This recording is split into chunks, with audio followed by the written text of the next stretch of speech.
This video contains information that may be offensive and disturbing to some people. If you are a viewer and are triggered or shocked by images and need a warning prior to every clip or story being discussed, then please unsubscribe from my channel immediately. My channel covers the harsh reality of even the worst crimes imaginable and is for adults only. For those of you who fit into this category, take this message as your warning and don't watch any further.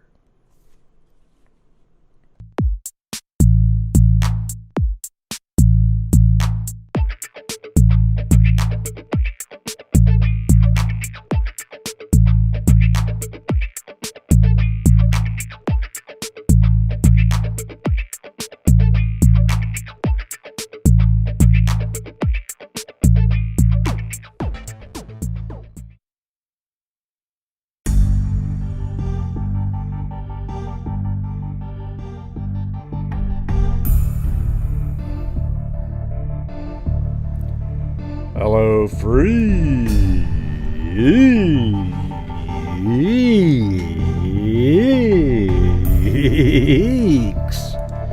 You know, I could have kept going for a while there, but I'm sure that wouldn't have been that fun.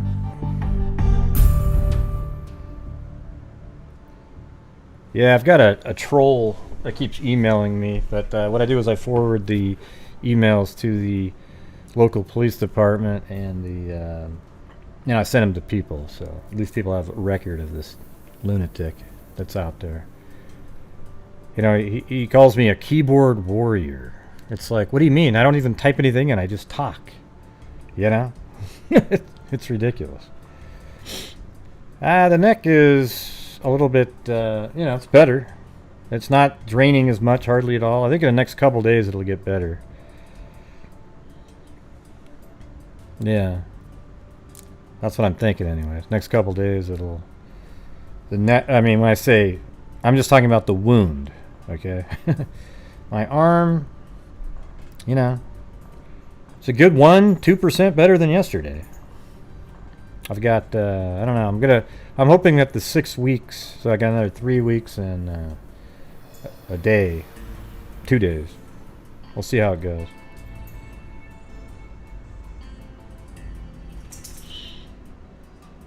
Yeah, thanks. I mean, the Delphi case I covered from the very beginning. I mean, literally, I think we were talking about it the night when they were looking for her.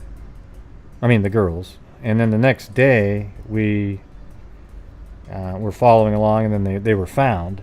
That's, it's pretty crazy. But, yeah. So we're I don't have a ton of information on these cases here. Like there's no newspaper.com articles from Australia, even though the one site I go to, it has Australia, but it just didn't have that information. And, it makes you kind of appreciate the internet of the United States is what you end up doing. I even went to Google Australia and couldn't find anything. But here, true crime, even though it's big over here it's so big that somebody would have got the articles, created a website, and got it all on the internet. Now it's, over there it's not like that at all. It's just, I mean, I know true crime's pretty big in Australia, but I don't know what the deal is. Maybe, I think there's not as much information as well. And by the way, I'm making, you know how I have this visor that I wear sometimes? I'm making our own visor for here. So I'll probably be wearing it. Let me show you what it looks like. I think it's pretty cool. Look at that one. For the show, right there. Boom. Come on. So I have one of those being sent here. Well, I mean, lately it's been sometimes. I haven't been wearing it every single show lately. So yeah, that is funny. So there's that one, and then the official one, like that I would wear if I was going to be, and it's embroidered too. like at a show or something, like CrimeCon. There we go, right there. See? Corey Hughes Investigates. And the cool part is everybody, all of you, know what the heart means. I'm assuming they make it so it wraps correctly on there. So that one would be like if I went to, you know, CrimeCon or something like that. At least it has my name, but it has the freak heart on there.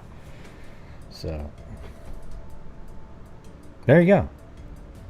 Yeah, so the other one's more, you know, kind of like the insider freak one for freak members. But it doesn't exist on as merchandise on the on Teesprings or anything. I'd have to like order a whole bunch if anybody wanted them. I don't know. We'd have to figure out how to do it. They're a little bit more expensive too because they're just one-off things. So there you go. All right.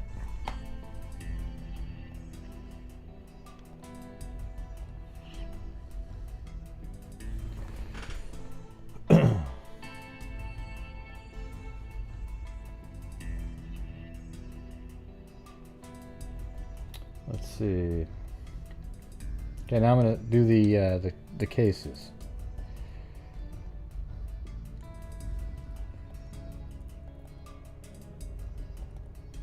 Yeah, so it's Suzanne Grant from, I think it was Sydney, Australia. Now this isn't going to open because, hey, the show's starting, and why would it open? So I'll switch it over there in a second when it opens. I wonder if it's because of that. Let me see. Might take a minute. Oh, there we go.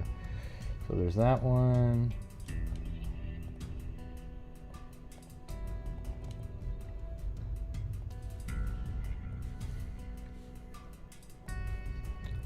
Yeah, so basically one of the only things I could find was this one right here. Is Suzanne Grant, and then she's also in this other article, but I think it's missing the first page. You see what I'm talking about? It's wild. Suzanne was a mother of a 10-month-old baby. She came from Brisbane, Australia, and moved to Sydney in 1989. She was gripped by a $1,000 a day heroin habit, which is just insanity. I mean, that's, you know, $365,000 a year. She worked as a stripper to make a living. Suzanne was strangled and stabbed to death, then set a light on a rubbish tip. I'm not sure what a tip means, but a pile probably. She was found in a fetal position, bound with electrical cord, and her head and upper body were wrapped in plastic, and her hands and legs were bound together. Her right arm had wounds from a machete-like weapon. I mean, she just was absolutely annihilated. Her face was bludgeoned, her legs were cut, and a t-shirt, which belonged to her, was covering her head. Also, her body was full of prescription drugs. Yeah, so that's what this little write-up said about her. Let me see where this is, though. Teviot Road in Jimboomba.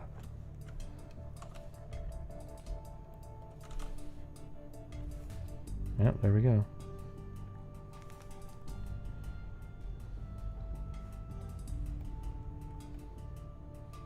So it's probably a long road, so I won't be able to narrow it down at all, but well, maybe not. Let's see. Yeah, see, it even goes all the way over here.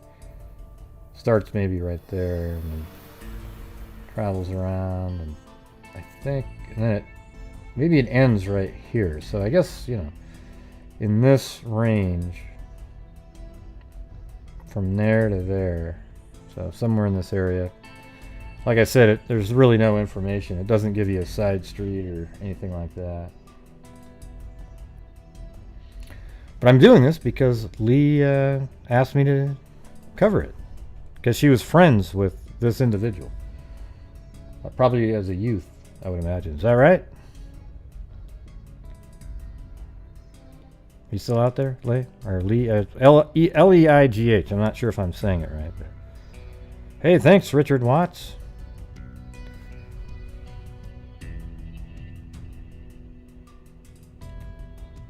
Green Bank rubbish tip. Okay, let's see. What is a tip?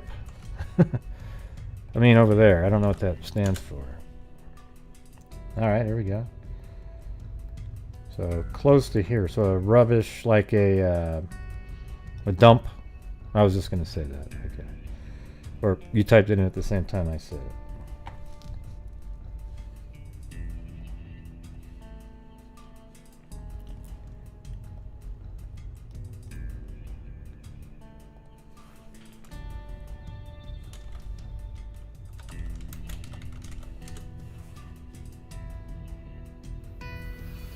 Hold on, I'm just gonna.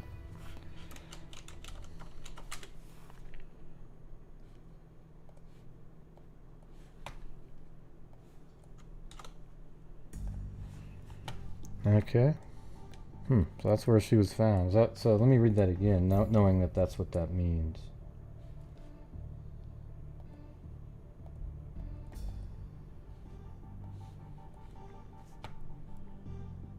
She was found in fetal position, bound with electrical cord, and set a light on a rubbish tip. See, that's weird. On a rubbish dump. I mean, that just sounds. Would you say on a dump or in a dump?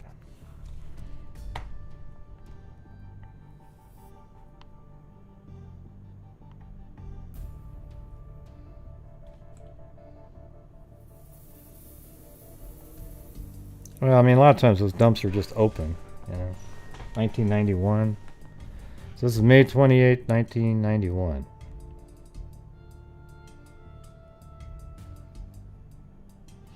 All right, I do have a couple other links. I'm not sure. Let's see what this one is. Yeah, I mean, there's this one I found. I don't even know where the first part of it is. It just starts off with the word 6. And I don't know if that was some other person that they were talking about. But it, says Gordon Frieda Holiday. You know, we'll have to just read it.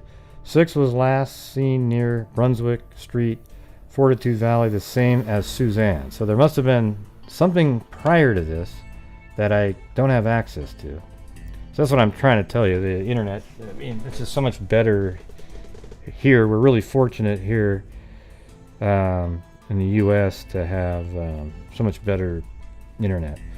Elizabeth was lying face down and had suffered several blows to the head, again with an unknown instrument. So the other person must have been hit with an unknown instrument. Bruising was found on her back. An attempt had been made to incinerate her body. The similarities between the two cases chilled police, and the final hours of both women remains a mystery. At least 2 other Brisbane sex workers have been murdered, and their killers never brought to justice. And then there's another person named Lillian Lorenz, 27, who lived on a yacht in Brisbane River, was found dead in the river near Kangaroo Point in 1988. Forensic tests revealed she had suffered a severe blow to the head.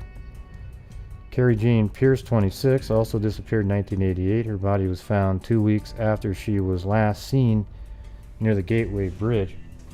So it could be that she died from the classic serial killer. I mean, you've got the... I can't tell you. I mean, it's just absolutely amazing. Almost every serial killer kills just... I mean, no.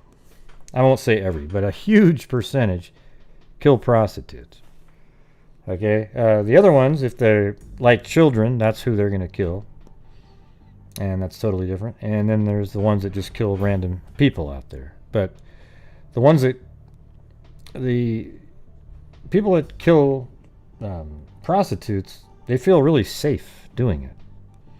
Because... And it makes it so easy for them. Just like... I mean, here's the thing, everybody. When people used to hitchhike those were candy to serial killers as well. That it's exactly the same thing, because what you are doing when you're hitchhiking is you are, as soon as you step into that car, you are absolutely at the mercy of whoever's driving that vehicle. They've got you. If they're a serial killer, you get in their car, you're toast almost every time. You know, there's been a few people that have escaped, okay? But that's the thing. And the thing is with prostitutes is every single time that they're picked up by a John, they're getting into a car. So they're basically hitchhiking every time. And not only that, there's other elements involved that make it way more dangerous for them. And so thankfully people don't hitchhike anymore, taking away that that avenue from serial killers that use that method. And now they're only, but what sucks for prostitutes is now they're all using them, or at least they were. It seems like there's less of that now too, for some reason. Or at least maybe somebody's out there. I think anytime you have a prostitute that's missing, there's probably there's a good chance that another serial killer's out there, but they're being a lot more careful now because of the advancements that society, you know, law enforcement's made too, you know, and with DNA technology.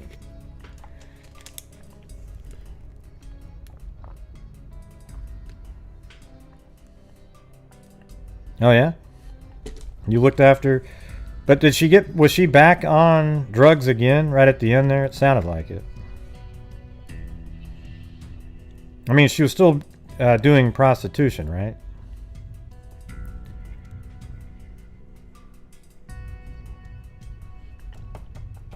Yes, and everybody, don't forget, we are still raising funds for the end of the month.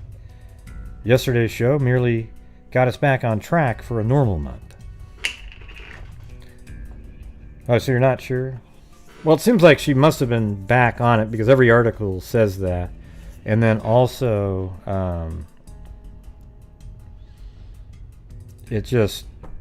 that's how she probably was abducted, right? She got into somebody's car.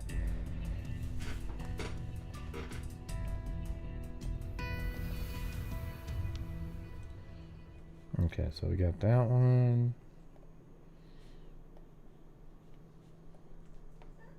Yeah, so there's other people that were killed similarly there. All right, now here's where it gets kind of weird.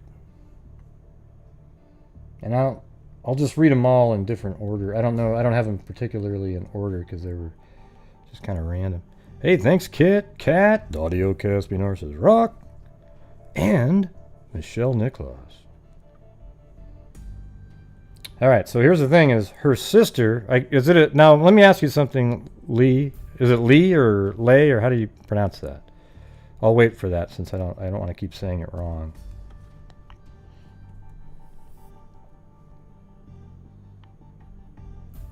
Lee, okay, that's what I thought. So here's the thing: is now was the twin sister identical or just a fraternal twin?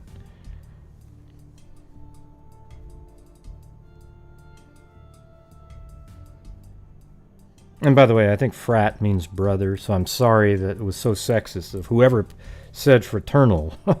Oh my God. Okay, so they were identical twins.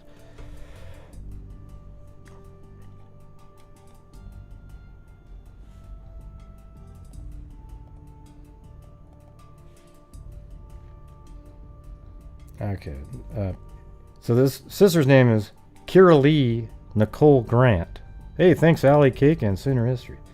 She was murdered and dismembered by her partner, Neil Richardson, on April 18th, 2010. There seems to be a few more articles and whatnot on this case. Miss Grant was killed on the morning of April 18th, 2010. Richardson used a circular saw to dismember her body, which was found almost 6 months later in plastic bags under a bush. The dismemberment of the body and subsequent decomposition of its remains impeded forensic examination. The Crown acknowledged at the trial that it was unable to establish the precise act or acts causing death. I mean, isn't this crazy, right? This is the identical twin. And this is in 2010, so 19 years later. Some parts of the body. Hey, thanks, Steph May. A Megazoid. Hey, very cool. And Melissa Crone Carville. And did I miss Sooner History? And Allie Cake, thanks. Some parts of the body had been cut into pieces smaller than can sensibly be explained. See, that's weird at this point. Because, normally when, he eventually claims that he didn't kill her. He did get convicted later, but he says he didn't kill her. He just was disposing of her body. But then why did you cut parts up that would fit easily into a plastic bag into smaller little bits? See, that doesn't make any sense, right? So, some parts of the body had been cut into pieces smaller than can easily be explained by a need to fit them into a garbage bag. Because that's what he's claimed. Oh, yeah, I needed to fit them in a garbage bag. One of the deceased's feet had been cut into two pieces. Both hands had been cut off at the wrist. A little finger had been removed from one of the hands. Both nipples had been cut off, probably using a pair of scissors. Yeah, because that would be hard to fit. See, this is so obvious that it was something else. A little finger had been removed from one of the hands. Both nipples had been cut off, probably using a pair of scissors that were found in one of the bags. The front of the skull bore marks indicating that the face had been cut diagonally from right to left and left to right and across the midline of the skull. Jesus. On the morning of the 23rd of October 2009, so this is 2009 when she was killed, Miss Grant attended Maroubra Police Station to make a complaint about the offender. So she was complaining about her boyfriend. She stated that during the previous night, he had tied her up with cable ties. Oh, actually, excuse me. So in October 2009, she made a complaint, but she was killed in April. All right, but she was going to be testifying against him. On the morning of 23rd of October 2009, Miss Grant attended Maroubra Police Station to make a complaint about the offender. She stated that during the previous night, he had tied her up with cable ties, jumped on her chest, and pulled her clothing, causing her to fall. She also complained that he had taken her wallet. She was due to give evidence against the appellant in the assault case, which was listed for a hearing on April 19th, 2010. Well, I mean, she was killed on April 18th, and she was supposed to testify on the 19th. Her statement read as follows. So this is what her statement when she went to the police in October of 2009.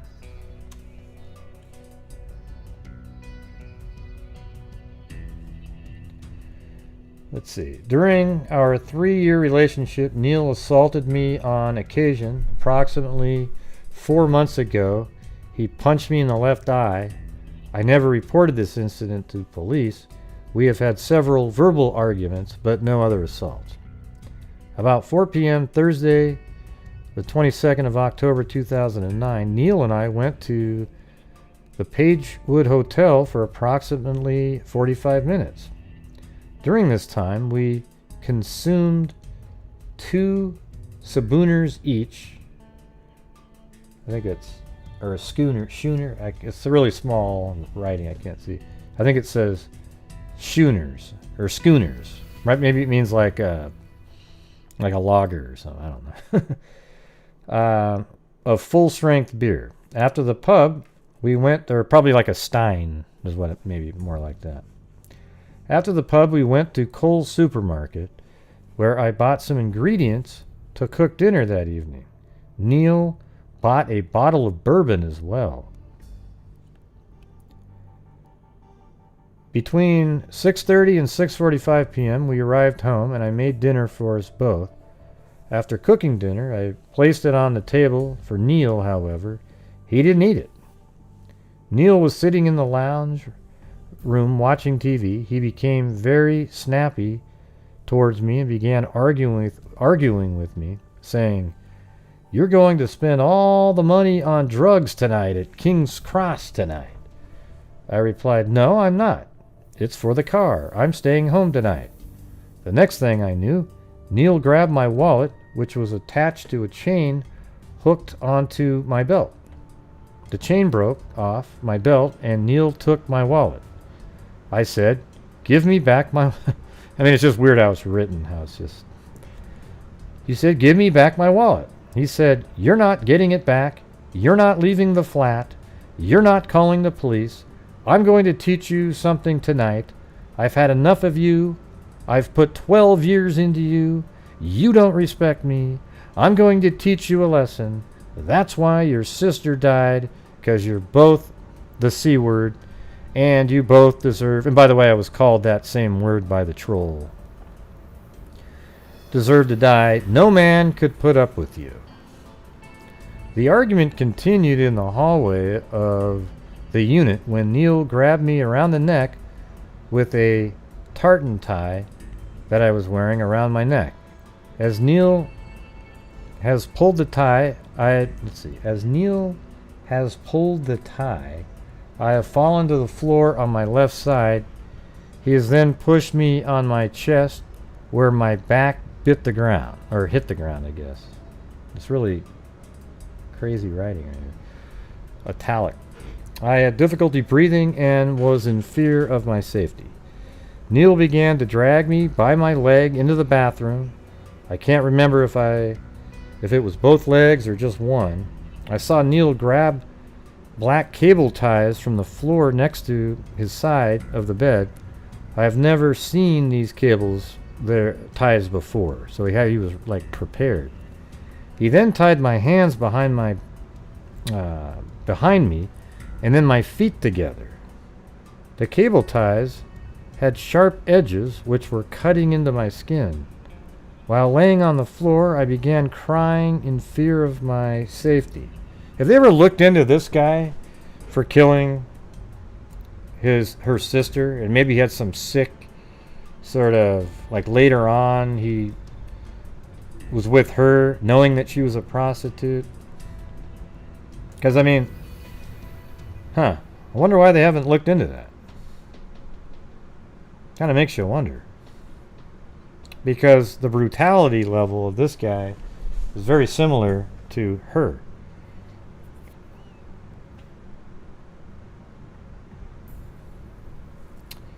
Let's see. Let's see. The cable ties had sharp edges which were cutting into my skin. While lying on the floor, I began crying in fear of my safety. I also noticed a pair of scissors and a red handle lying on the bedroom floor. He said, shut up, stop your whimpering. I don't want to hear you. This will stop you crying." I saw Neil grab a black sock, and then he took out the dentures from my mouth before pushing the sock down my throat. This restricted my breathing, and I began to panic. I saw him pick up black masking tape from the ground, ripping 2 pieces off, placing one over my mouth, and I don't know what he did with the other piece. Neil leant over towards me, pushing his knees twice into the left side of my chest and stomach area with force. This restricted my breathing, and I felt immediate pain in my chest area. No, I know, he came along later, but that's not what I was saying. Did they ever go back and look back retrospectively? You know, he may have been in the industry, because, you know, basically anybody that would accept a girlfriend or a spouse as a prostitute is probably somebody that was using them for a while and just didn't really care that much. Okay? Because there's no way in hell I would ever be with a prostitute. And the only way I would if I was somebody that was really into prostitutes. And then one day, you know, so I'm just wondering if he had something to do with him before. Well, maybe they should. Because who knows what this guy was doing before. He may have just killed her kind of similarly to the way he killed the sister years ago. And it was some weird sick game where he was with her all those years. He was with the twin of the woman he killed. I'm just throwing it out there. Just a wild theory, you know. Maybe he's the serial killer.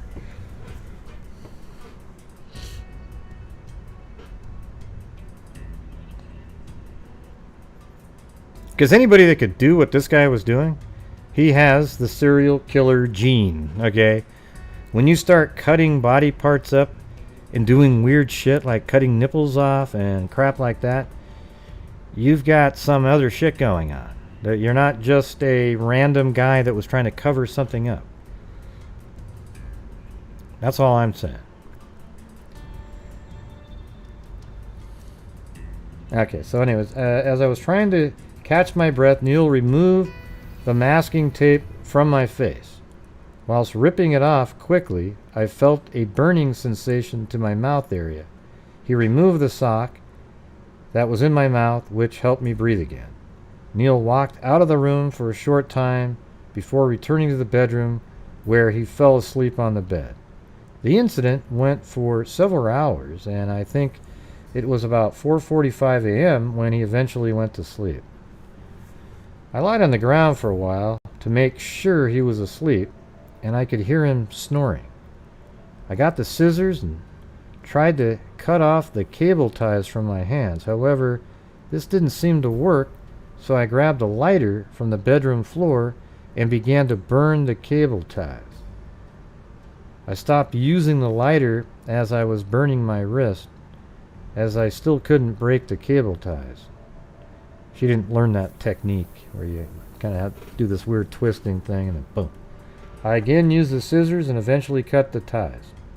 Once I released my hands, I then cut the cable ties from my legs. I grabbed my 2 bags from the bedroom and walked out quietly to the lounge room, where I picked up my cigarettes before leaving the unit. I wonder why I mean, this was almost too detailed, right? Like, who cares that you grabbed your pack of cigarettes? Yeah. About 8:50 a.m. Friday 23rd October 2009, I attended Maroubra Police Station, or we would say I went there, and spoke to a police officer where I told them what happened. As a result of the pain I'm experiencing in my chest area, police contacted ambulance officers who arrived shortly after and treated me.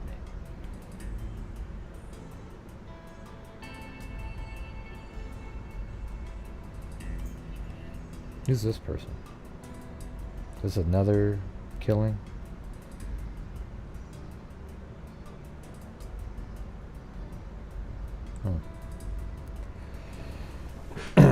So, I mean, the boyfriend here is crazy, but I don't think they were dating for those 6 months prior to her being killed, but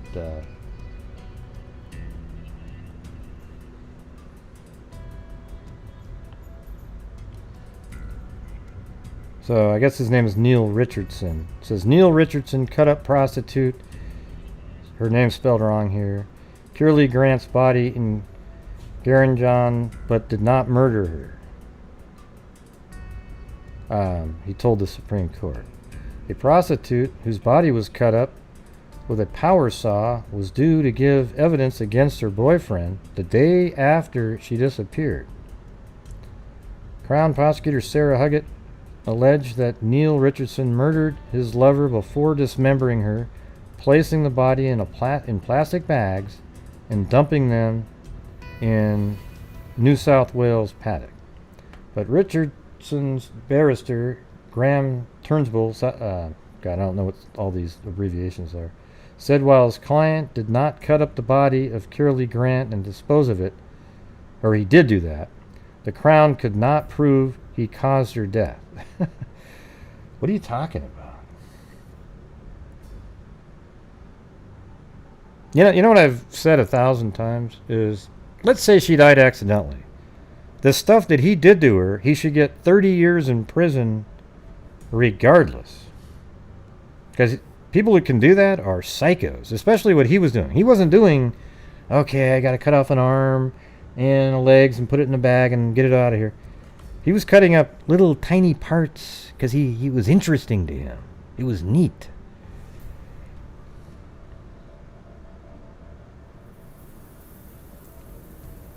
Mr. Turnbull said Miss Grant was a sick woman who had worked as a prostitute for many years, so both her and her sister were prostitutes, abused alcohol and drugs, and had psychiatric problems. The lawyers were opening their cases, and Richardson, 45, who denies murdering Miss Grant, 41, between April 17th and the 25th last year at an unknown place. On September 30th last year, let's see, the owner of a rural property found 3 orange garbage bags containing Miss Grant's dismembered and decomposing body parts. Well, isn't that interesting? Again, now we've got garbage bags. Suggett said the Crown could not point to the precise cause of death of Miss Grant, who had an on and off again relationship with Richardson and shared a unit with him. So I guess she was still with him even though she was going to testify against him. What the hell was that? How come she didn't withdraw her complaint if they're still together? I mean, not that she shouldn't have gone forward, but pick something. Don't be with him and take him to court. But then you're with him and you're taking him to court. Well, you give him a perfect opportunity to exact revenge. It's ridiculous. Or take care of you before. Oh, Suzanne's daughter. Who is it? Did you let her know I was talking about it? I don't know who the daughter is.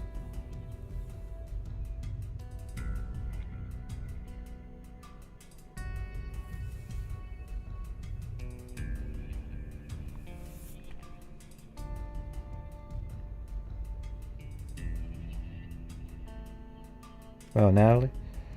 Well, sorry you had that you went through all this, Natalie. It's horrible. And there isn't really a lot of information. You might have more information about your mother. And if you do, you can just email it to me and then I can put it out there again unless you don't want me to. But I just couldn't find hardly anything on your mother. There seems to be a lot more on the sister. Kirrillee, but they didn't spell it right there.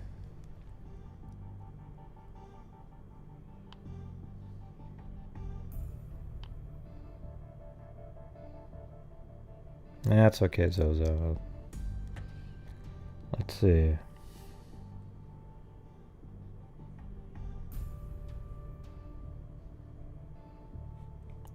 I don't see her in here.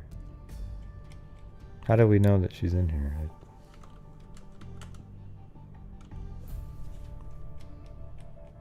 Yeah. You're just aware that she's in here? Well, if she wants, she can send me an email with.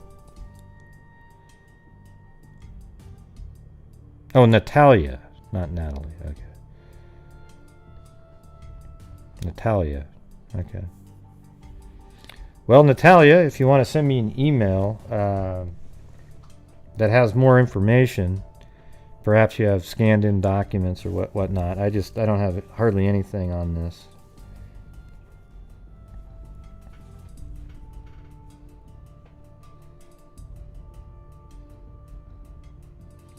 Ms. Huggett said that shortly after midnight on April 18th, Mrs. Grant made calls, parts of which were recorded, asking for a new key card from the National Australia Bank. Ms. Grant sounds at times incoherent, That may have been because she had taken drugs or alcohol, but she could also be heard crying and in distress. Richardson also spoke to the operator. The neighbor had lent them her mobile phone to make the call, and when the device was returned, she allegedly noticed Miss Grant had a bloody mouth. That was the last time the deceased was seen or heard of alive. It's weird how there's these little differences in writing, where it's like, what? I don't know what that means.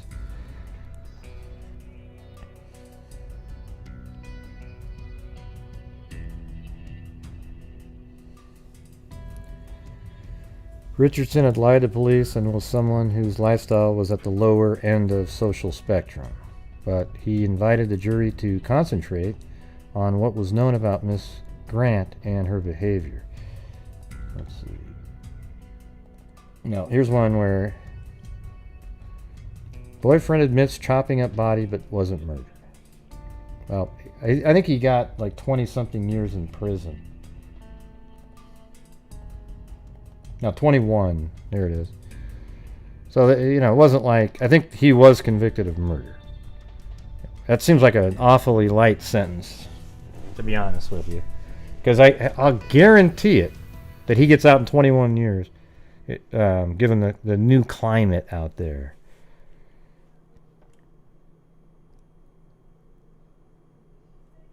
Well, he did get murdered. They didn't believe what he was saying.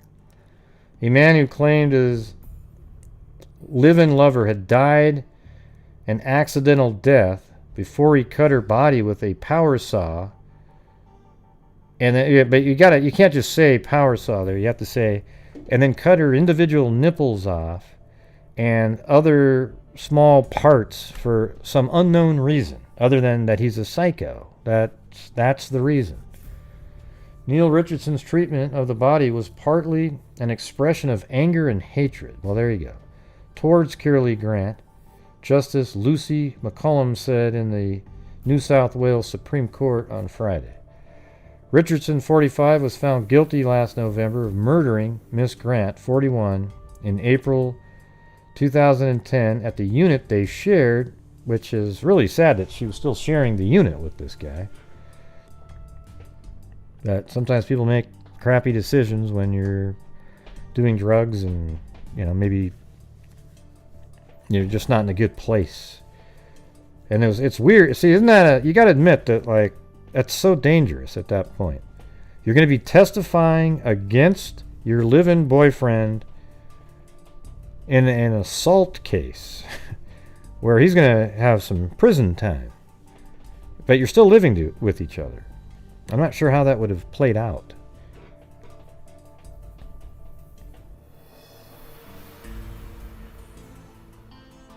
He dismembered her body, including cutting off her hands and nipples, before he put the pieces in garbage bags and dumped them on a rural property. So what was the point of cutting the nipples off? You can answer that one? Let me know.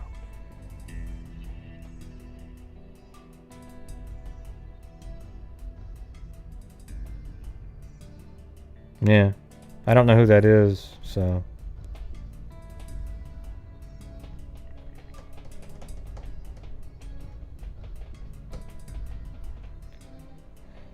The judge found Richardson was partly motivated to cut up the body to remove evidence of injuries inflicted by him.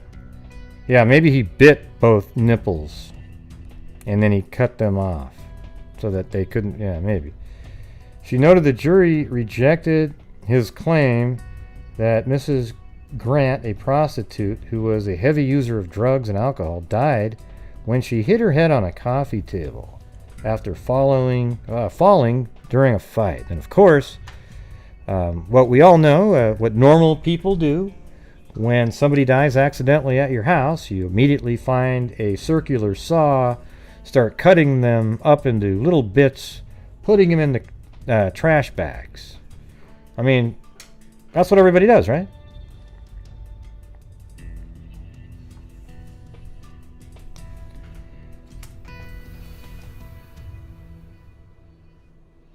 On the night she died, Miss Grant borrowed a mobile phone from a neighbor to call her bank to order a new card as she had lost her purse. The recordings of those telephone calls are chilling.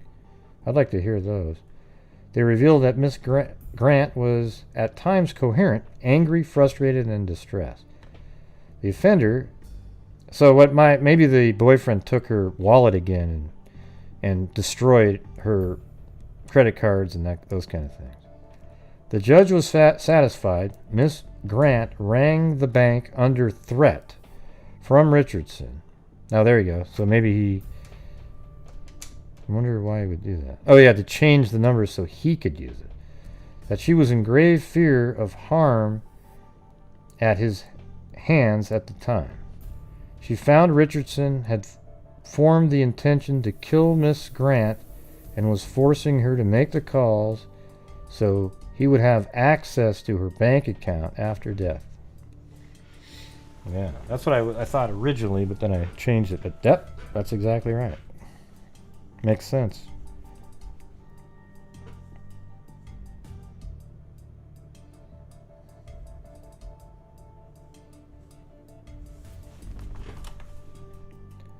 Huh. It's insane. You kind of wonder if there's a relationship there. Oh, you weren't familiar with that one? Well, her case at least had information. But now that you hear that, look how brutal both of them were. It almost seems like a similar person could do both of those. So you might want to ask, hey, have you guys ever looked into the boyfriend maybe possibly being the guy?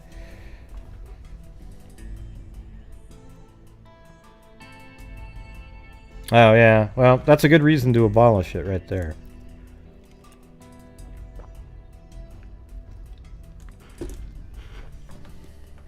Yeah, I think if one person being executed who's innocent is way too many. It's horrendous. You know, it was interesting. Sometimes I watch like America's Got Talent, you know, little clips, and I always get like emotional when I watch the ones where, you know, I don't know, Simon hits the move on to the live show, and it was just. But there was one I watched today where the guy who was singing, he served 37 years in prison for a crime he didn't commit in the Innocence Project, which we've donated to, and we got to do that one again. The Innocence Project freed him by DNA. He wasn't the person. Can you imagine? 37 freaking years, and he didn't do a damn thing.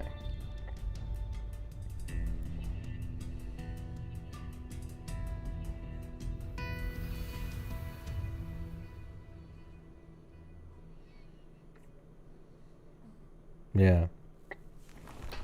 It's crazy.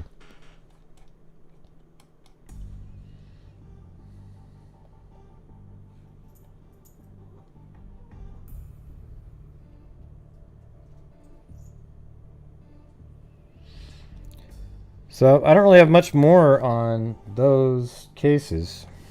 Does let me check my email. Maybe somebody sent me some.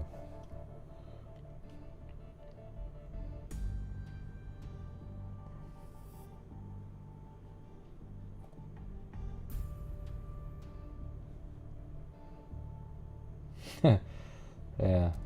Somebody just sent me an email about our favorite, our favorite YouTuber out there with the, the van underneath the bridge. They had the most ridiculous title of a video that's ever been put out.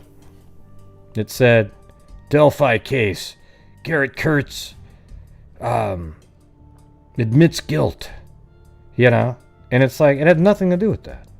And somebody messaged me the same thing on. So you're not going to ever see us doing shit like that on here.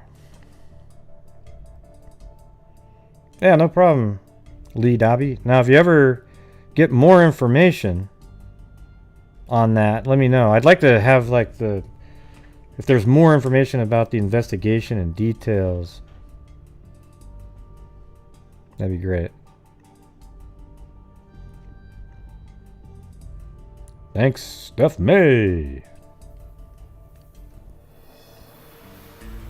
Yeah, it's like the most vile type of clickbait ever, though.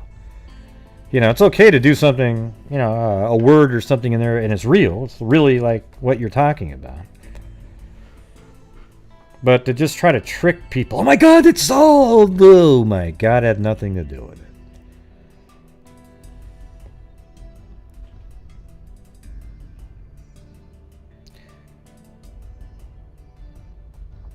All right, so I tried digging, but I think if you live in Australia, you might have access to different, you know, like I know that European and UK, they kind of block people if you're not there. Just like there's some people you can't super chat, like we block, you know, Google blocks people. All right, so here's what you can do. You can send in a. I've decided to, you know, build up the funds for the end of the month. Like if you have a cold case, you can send in a. It doesn't even matter what the super chat is, but just type the name. But don't make it be like a cold case that everybody's talked about. Like literally one that you're kind of familiar with. You wonder what happened, and we can look it up. How's that? On a night like this. And that's a hell of a lot better than me just reading the comment, right? It means that we'll spend some time looking it up.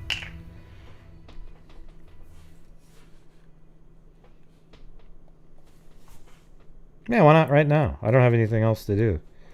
I was going to look at this one. Well, here's one here I was going to just read that somebody emailed to me, but I couldn't even find one article on it in the newspaper. So this is Mississippi missing. Okay, there you go. Well, that's a new, but that, yeah. It's not going to be on newspaper.com though, Raven. It's just not going to, it's not going to exist. I'll look it up though. I'll look it up.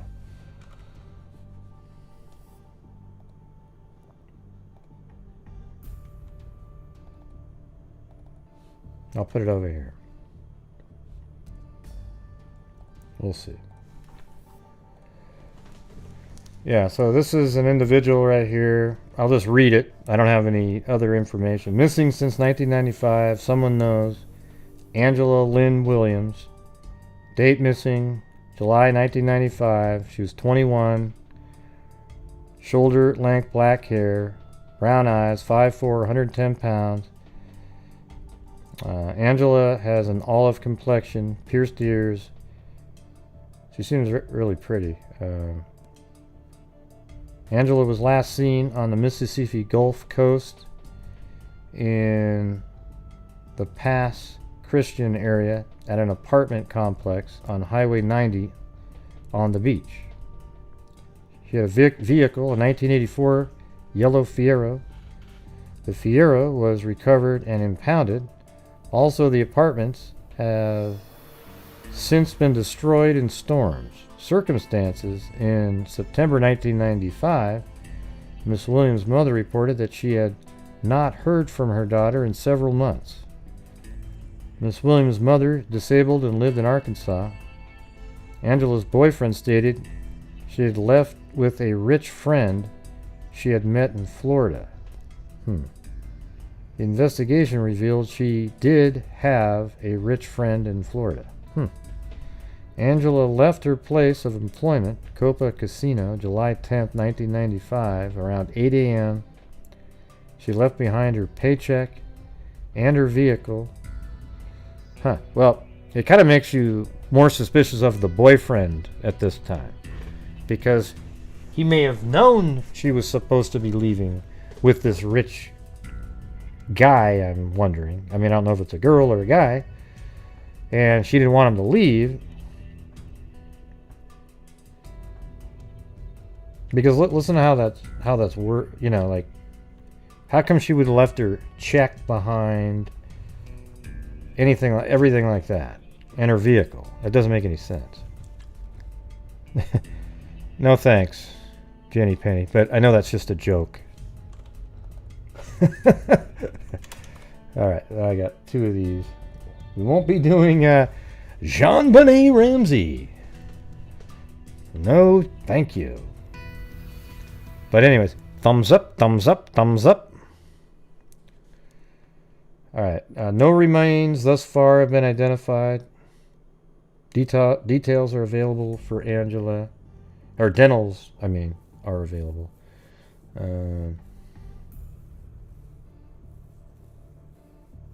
That's it. So there she is right there. There might be more information out there on different websites and so forth. Yeah, well, the whole Australia thing, I'm having a hard time looking up anything from Australia and New Zealand. So how about this? I'll try the one that... wait, who the hell? Oh, yeah, Raven sent in. But...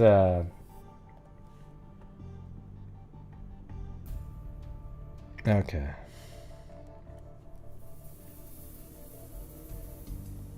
Yeah, let me try it now. I'll put both of those in there.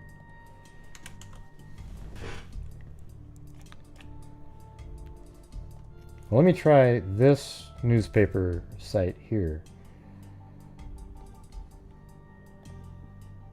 Hey, thanks, Meredith McKenzie. Yeah, let me try.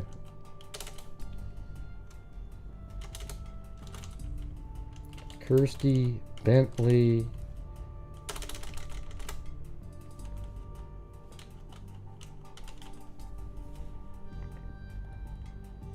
I just want to see if it shows up in here. New Zealand. And where in New Zealand are you talking about here?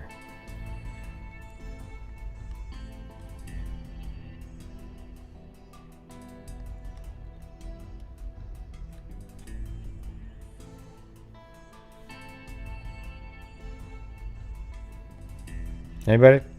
Where in New Zealand?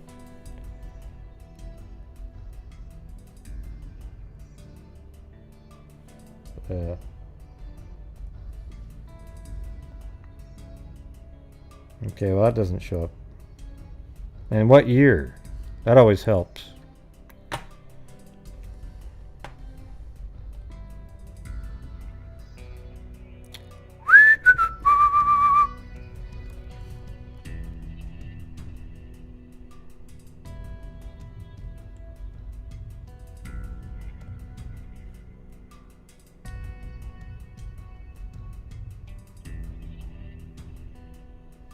Yeah.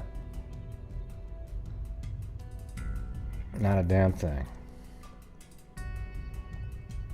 So now I have to go to Google.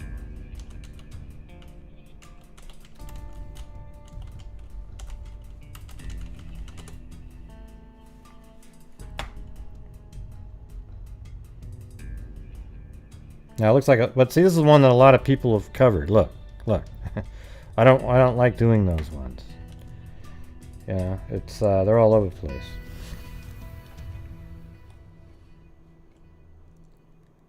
I like doing the ones that are cold. That's why they're, like cold, like nobody talks about it. Yeah, I see it. I've already got it on the screen right here. See?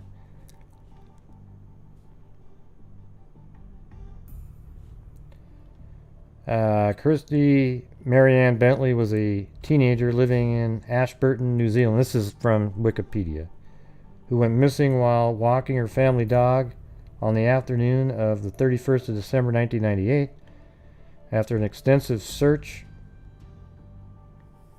lasting several weeks, her body was found in a dense scrub approximately 40 kilometers away. Police consider the case to be a homicide, and it remains one of the highest profiled unsolved murders in New Zealand. On the day of her disappearance, Bentley met a friend at the Ashburton Library at around 10:30. Well, let's see.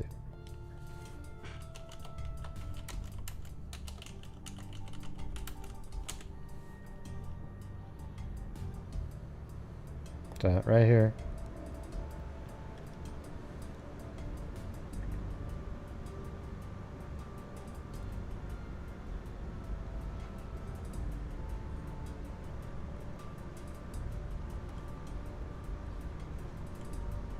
Must be, I think it's that there, right there, that building.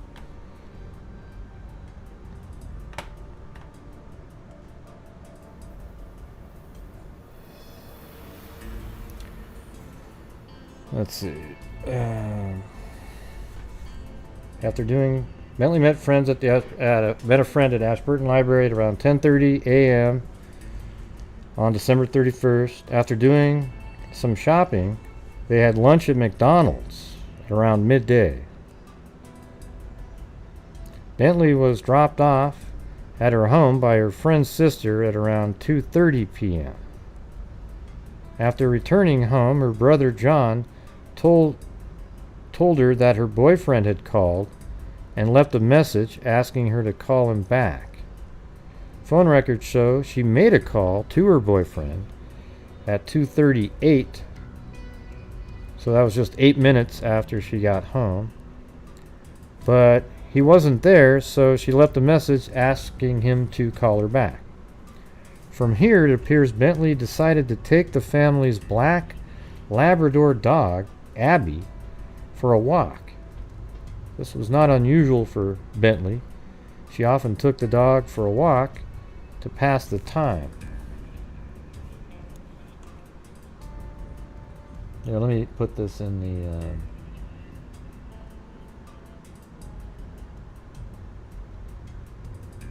sources.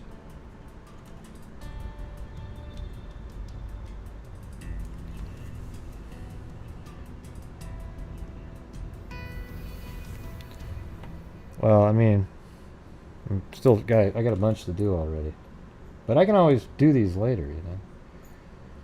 Some of these.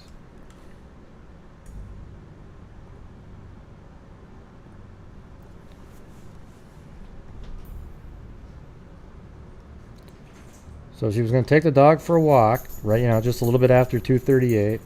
This was not unusual for Bentley. She often took the dog for a walk to pass time. John did not hear her leaving the house. A neighbor witnessed her walking by his house with the dog at about 3:05, so maybe it was a little bit later that she left, but not much. But from this point on, the exact timeline of what happened to her cannot be clearly established. Now, Bentley's boyfriend called back at 4:30. At this time, John noticed his sister was still absent. When his mother, Jill, returned home from work at around 5:15 p.m., he immediately told her Bentley would normally take down, Bentley would normally take down to the Ashburton River. However, she was becoming increasingly anxious and soon decided to turn back. Jill conducted the first search by walking the route Bentley would normally take down to the Ashburton River. Okay. After returning to the house, she and John agreed to wait until 6 p.m. before conducting another search, in case Kirsty came home of her own accord. John left the dog walking route just before 6 p.m. and shortly afterwards, Kirsty's father, Sid, returned home. When he was told Kirsty was missing, he immediately notified police. After police became involved, the search rapidly grew more intense throughout the evening, with a mixture of police, staff, family members, and friends canvassing the area. The official search and rescue operation began at 8 a.m. the next day at around 10 a.m. So that would have been January 1st. The family dog, Abby, was found tied to a tree in a patch of dense foliage beside the Ashburton River. Huh, that's interesting.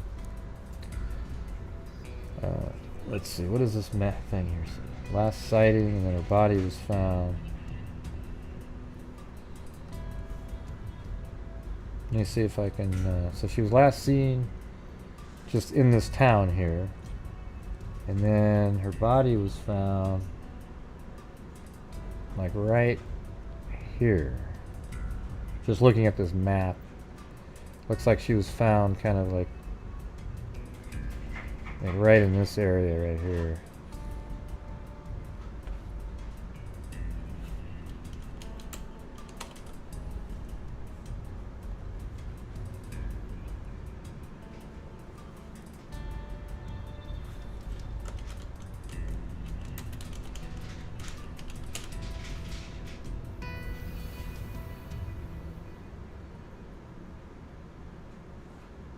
Yeah, so I mean, I'm sure there's YouTube videos and all that with all kinds of neato information.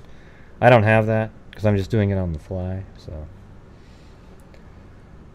let me actually try newspapers.com though. See what they got. Well, I'm just going with based on a map there, Raven. Let's see. We've got.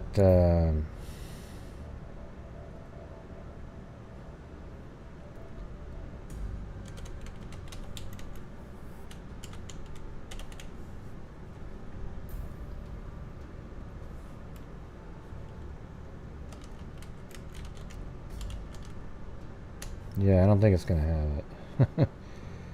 Yeah.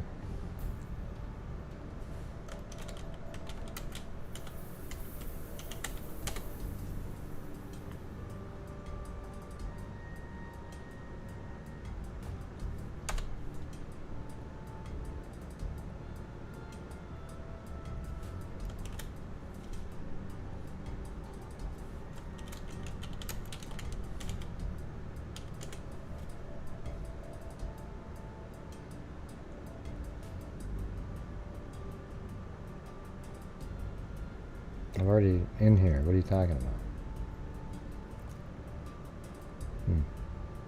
Yeah, I guess I'm not signed in. I don't. I'm not sure why I'm not signed in to newspapers.com.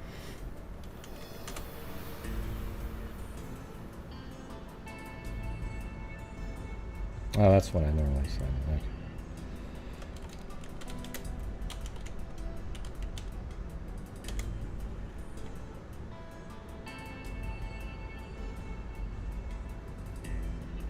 I was just wondering maybe if Australia picked it up.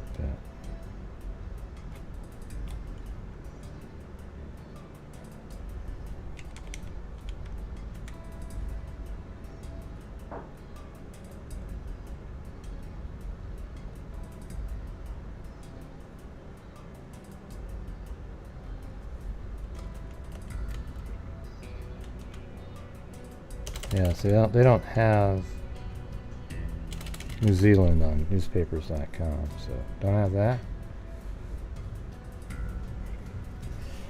Alright, let's see. After returning to the house, she and John agreed to wait until 6 p.m. before conducting another search. After police became involved, the search rapidly grew more intense throughout the evening with a mixture of police staff, all kinds of stuff. I'm just going to go. They didn't find her. On January 17th, 2 men in the Camp Gully area of Rakala. Let's see where that is. Or not Rakala, Rakai, or some shit like that.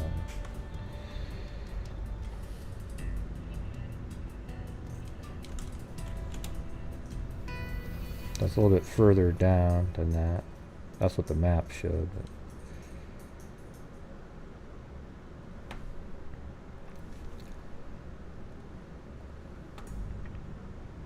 roughly 40. Let's see. 2 men in the Camp Gully. So let's do that. I think that's an actual place.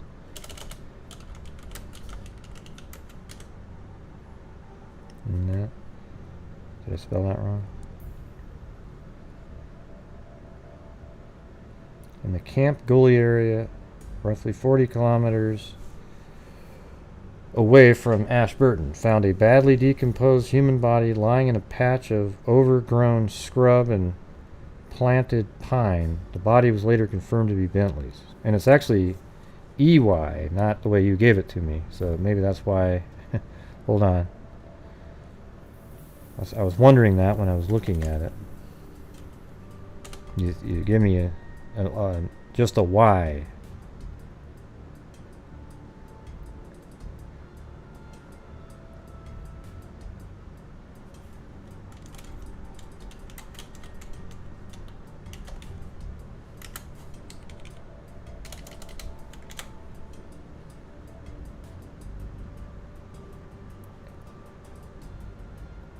Oh, that's funny. I spelled it correctly accidentally on the Google.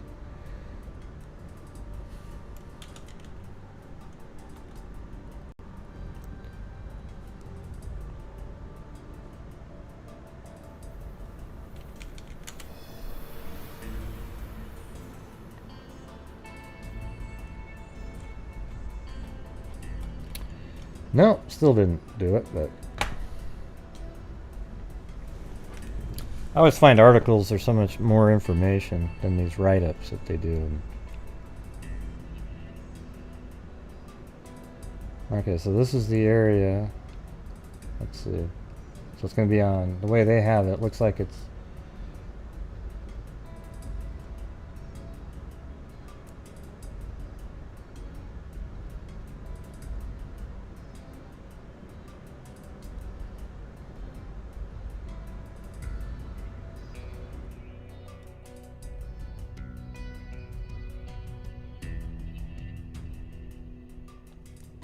just trying to figure out what they're looking at here.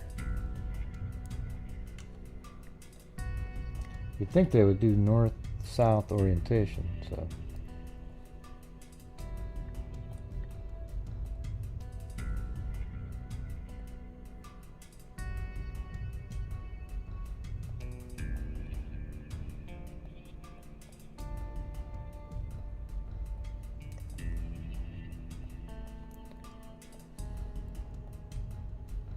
Yeah, there's an actual, like this picture right here. You can tell that's the same river right there. Just looking for that precise spot, but if they flipped it around, it'd be tough.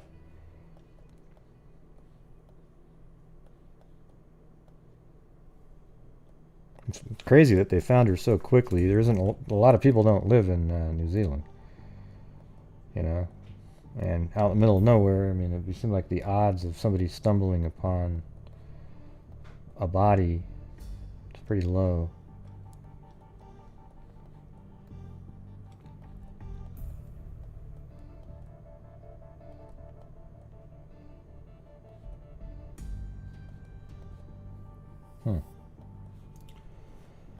Weird. Oh wait, what's going on here? The area of the camp gully. So there's a couple different pictures. The area near Chalmer Avenue, Ashburn, which Bentley was missing from.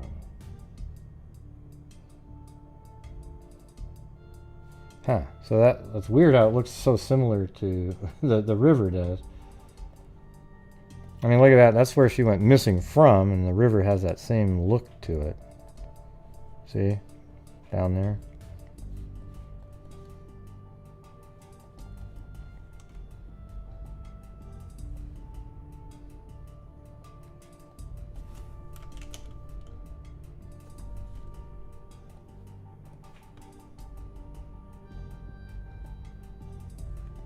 Is that 40 miles?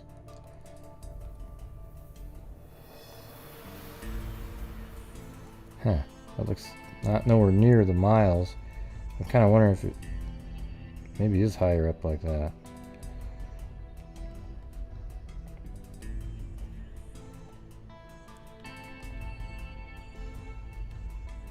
Okay, so apparently somewhere around in this area right here is where she went missing from.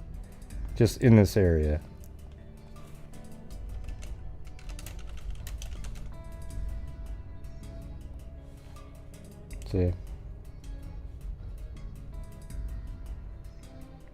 See that thing and that one are the same, then the little square park right there, or whatever that is. So just somewhere in this area. I don't know if it's, yeah, you have a pin right there. Or that's where that's where the public library is.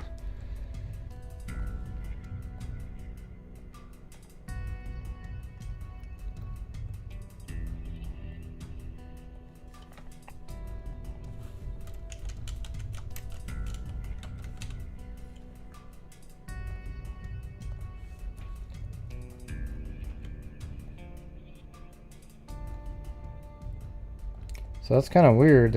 It's not 40 miles away like they're saying, unless that's just totally off. The body was lying at the bottom of a steep embankment covered in a thin layer of branches and leaves.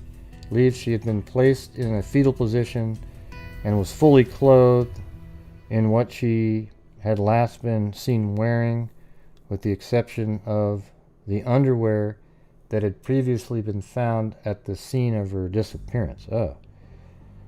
Huh. Well, somebody... That's a little weird. So maybe somebody killed her there and then redressed her.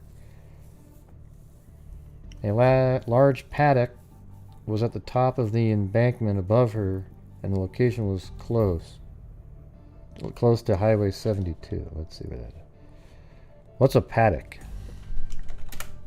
Never heard of it. Oh, Jesus. Stop!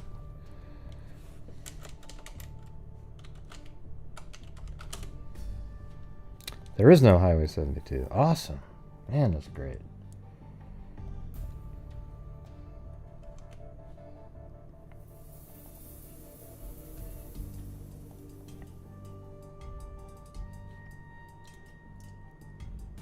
Maybe they meant 77 up here. And that's where I had it originally. Is this still called that? Yeah, there it is. It's still I think it's more up here. I'm gonna move this, and this would make it more like 40 miles driving. So I think when I zoom in here, we're gonna find that's where I had it originally, and I think that's. Let's see.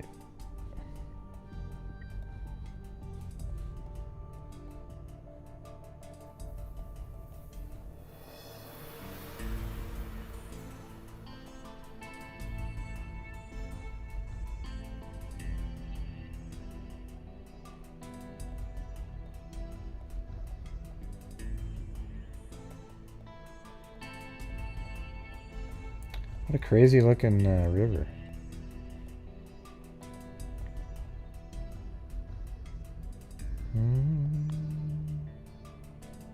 Now here we go. It's right here. So this is the area she was found, right here. Somewhere right around in here. That's where I had it originally.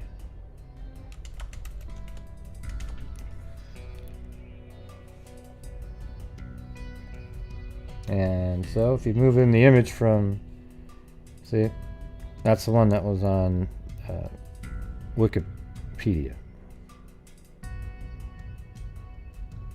So somewhere around in this area. And that was where I originally had put it.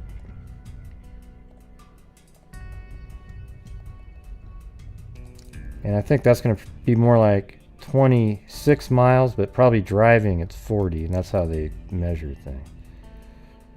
26.48. Okay, so it's 26.48 miles, and driving's probably, maybe 40, but I don't know. I think it's more like 32. So that's a little off, but they have written in there that it's 40 miles. It's pretty straight driving. Yeah, I guess there was really big media coverage on it. Let's type in her name on just Google.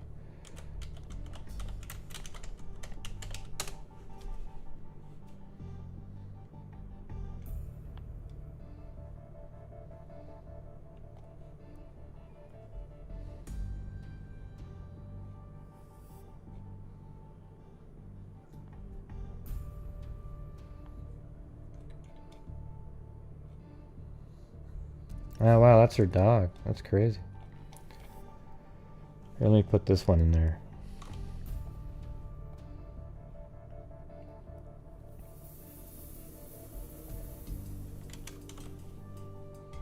Alright, so all these links are in there.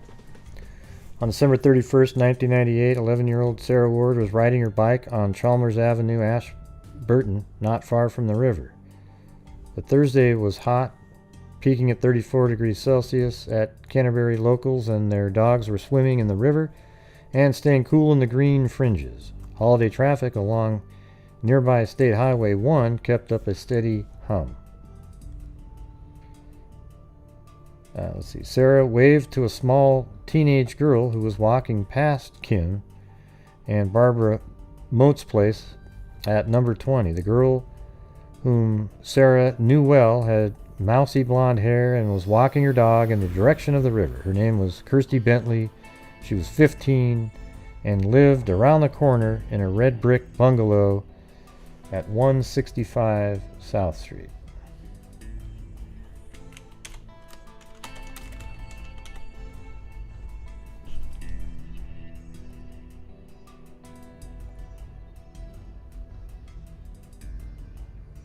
Okay, so that kind of makes sense that maybe walk to the river over there.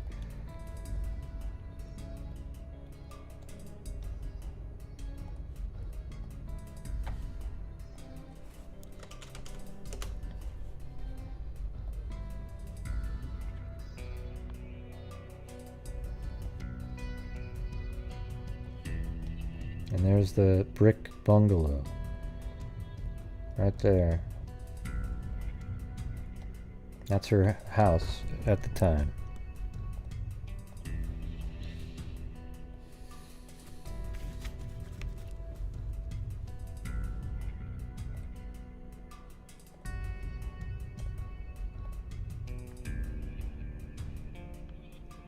What do you mean you can't see?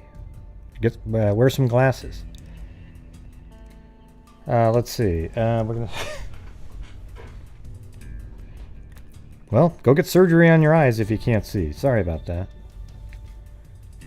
What do you mean you can't see? What does that mean?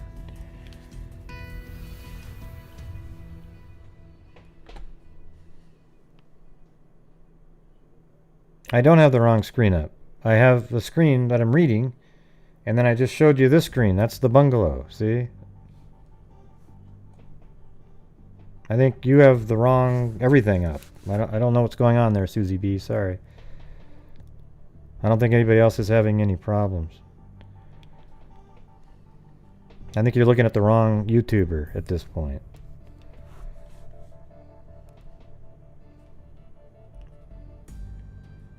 The girl whom Sarah knew well had mousy blonde hair and was walking her dog in the direction of the river. Her name is Kirsty Bentley. She was 15 and lived around the corner in a red brick bungalow at 165 South Street. Right, well, I don't know what's going on over there at your situation, but I just showed you it a minute ago. It's hilarious. I mean, did anybody else have that problem where I was talking, but I was on a whole different screen just now that was unrelated?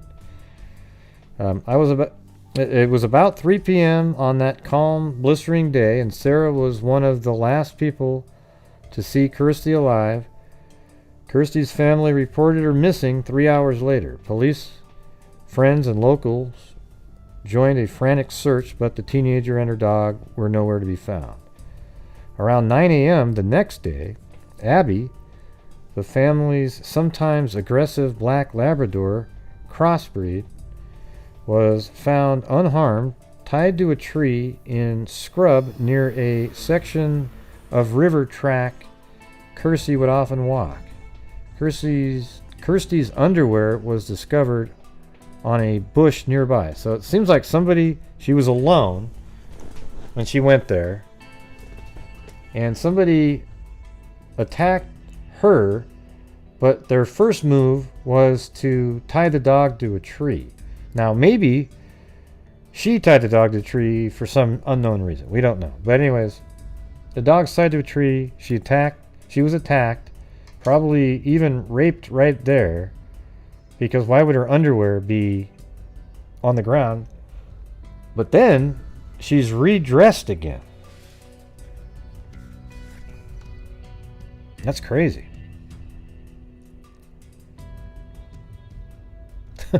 Well, that's weird, Susie. It's weird that you could hear my audio, Susie B, but not the video. That the video was way behind, but the audio was on time because they're connected.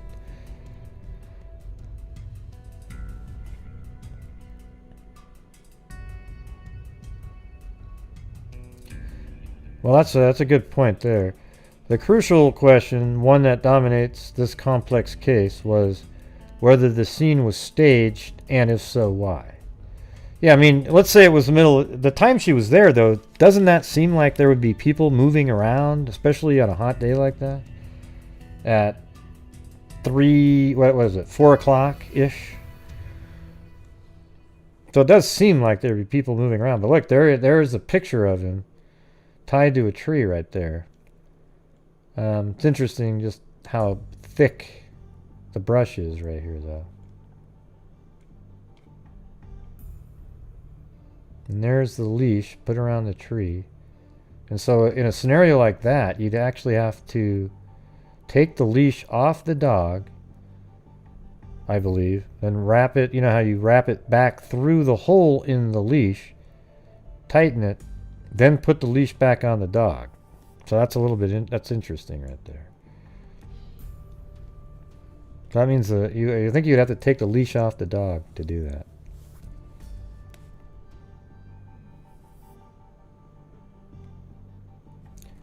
On January 17th, the day before, let me take a look at something now.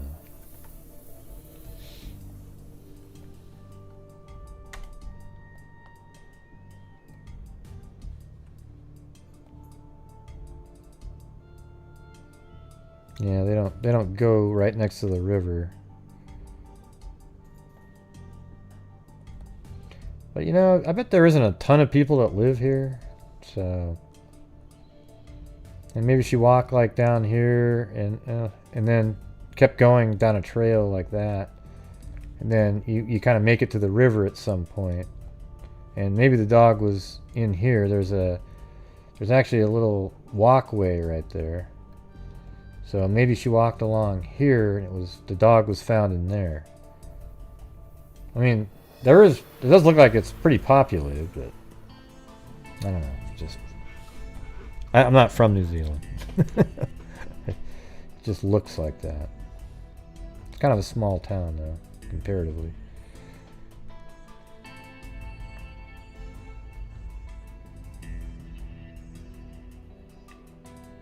Well, yeah. That's kind of why you tie it up, right, Kubicek?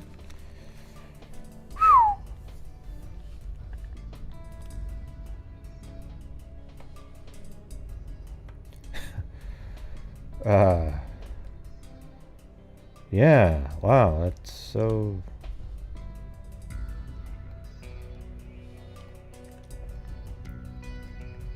So she was at the public library, which is irrelevant in the story.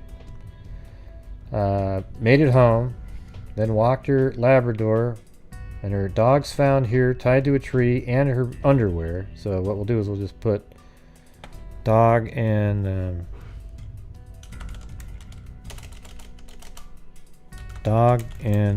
underwear.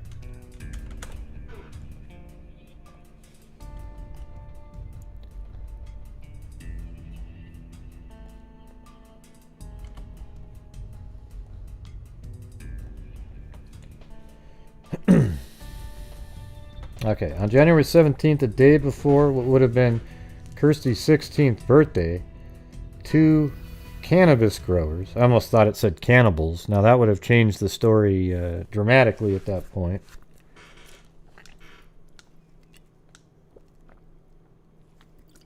Wouldn't you think, Kubicek? Or Kubi? I gotta call you by your new name now.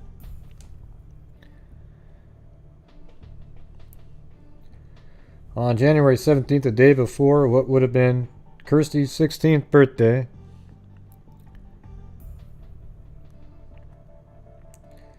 two cannabis growers, John Watts and Brenda Wanhala, alerted police to a body they found about 50 kilometers. Okay, 50 kilometers, that makes more sense. That's going to be, I think, yeah, more like 30 miles or something. Deep in a small plantation of immature pine trees on the north side of the Rakaya Gorge.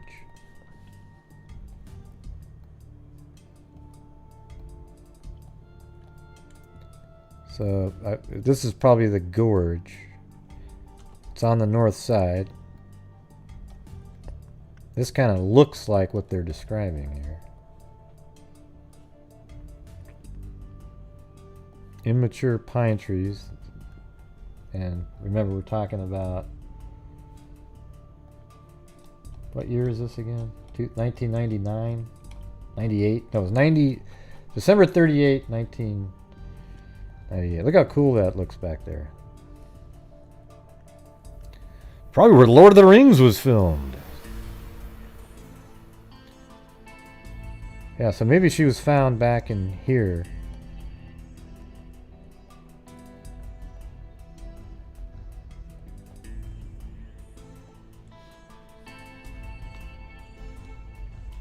I think that's pretty close. Okay. Kirsty's mother, Jill, reeled from the smashing finality of hearing the words said out loud. Detectives, and this is called interactivestuff.co.new Zealand.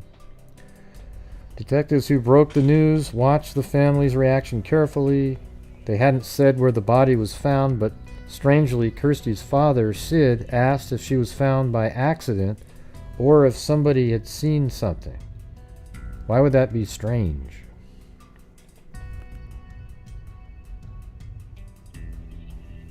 That just sounds like a normal question.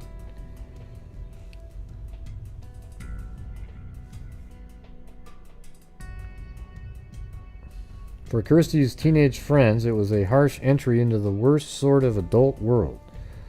20 years on, Jasmine Richardson still remembers what she was doing when she was told. Still hoping Kirsty was alive, she was decorating a cake she had made for her birthday.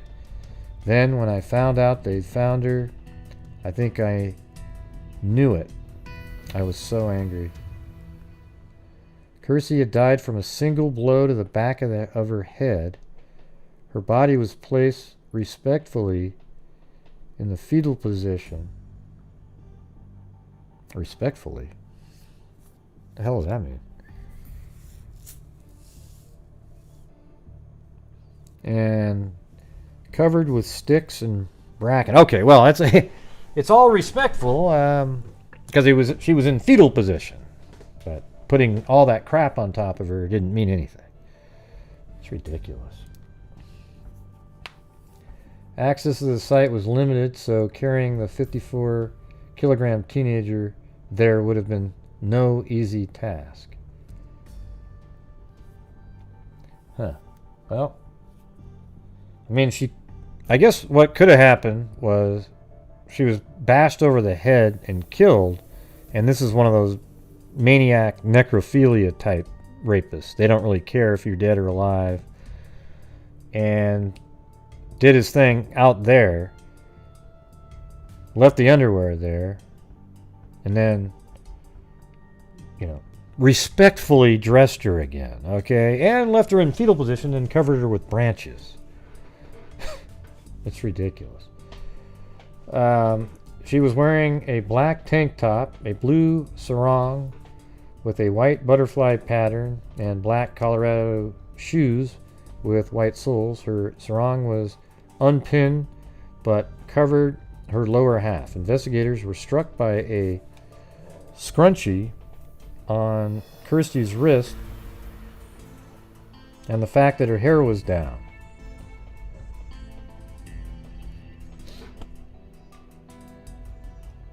Okay, well, maybe that's when she was attacked. She was going to readjust your hair. You know how women, they put the scrunchie on your wrist, you put your hair down and you start pulling it up behind you, and then maybe that's right when she was hitting the head with something. Because she wasn't paying attention right then. And maybe she even tied her dog to the tree right before doing her hair correctly.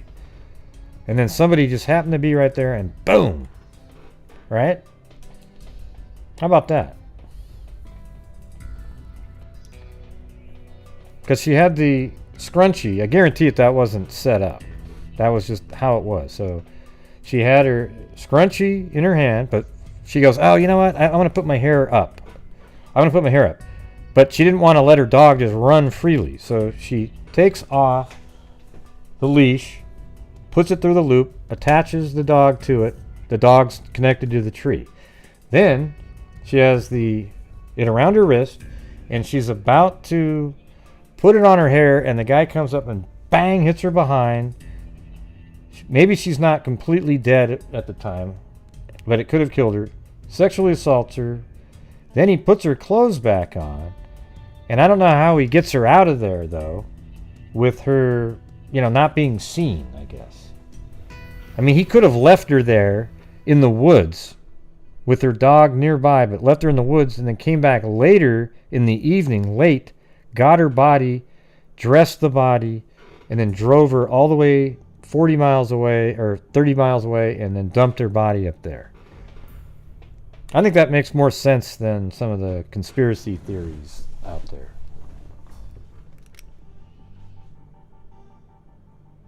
No, I don't think so, Rebecca. That doesn't make any sense at all. Sorry about that. She's got to put the thing in her hair. Why would she have the dog on the same wrist that she would be needing to put around her? It just doesn't make any sense.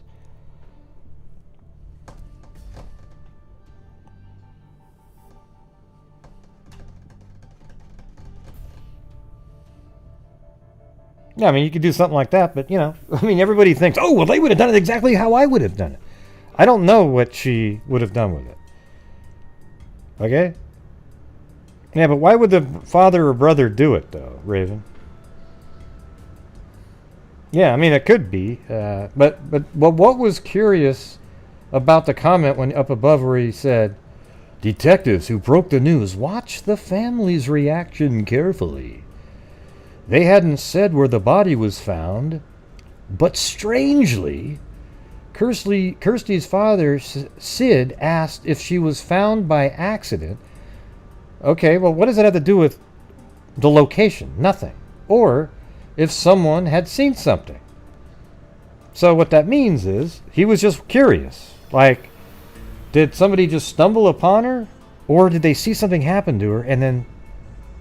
I think that's an absolutely normal question.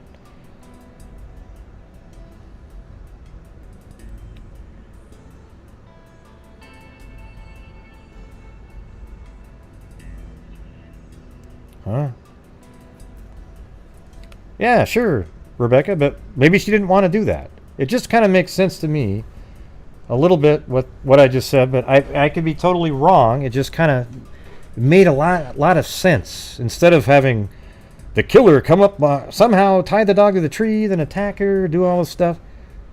All of that stuff could have been something she did, and the killer's part is only the hit to the head, the rape, and then eventually disposing of her body somewhere else.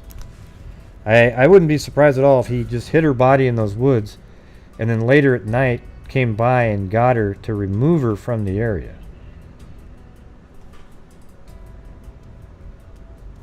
Although, maybe that would make it possible for the dog to keep barking. No, it takes like 20 seconds to tie the dog to the tree. But hey, Rebecca, you could be right. I don't know. I think if it was me and I had to... I mean, I don't know. Because I'm not a girl. I've never had to...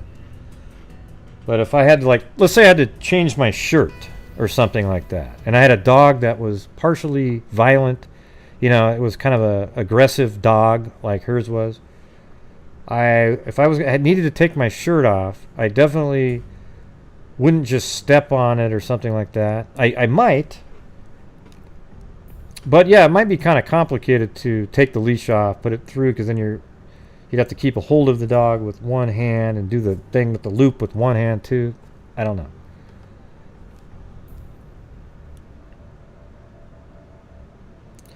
Yeah, so that's what I'm thinking, Raven. So maybe at night.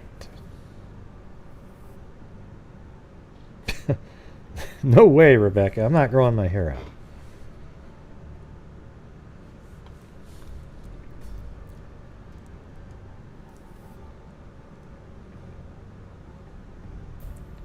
Okay, she was wearing black tank top. Okay, here's the part. Investigators were struck by a scrunchie on Kirsty's wrist, and the fact her hair was down. Right, because she never got to put it up yet with the scrunchie. Hey, thanks, Kevin Brown. She hardly ever left home with her hair untied. Well, right, because it was tied. And then she was you know how women do this all the time?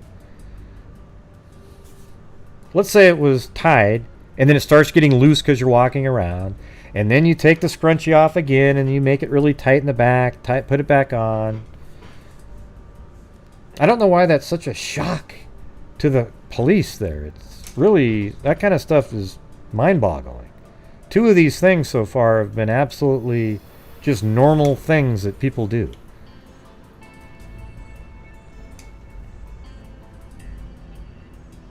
She hardly ever left home with her hair untied, particularly when she went off for a walk. Right, and she probably had it tied. Then it became loose, and she was in the process of tightening it again, tied her dog to the tree, and then was attacked. That's just my theory. Pathology results suggested a time of death between 3:30 and 7 p.m. on the day Kirsty went missing. Decomposition of the body made it impossible to tell if she'd been sexually assaulted.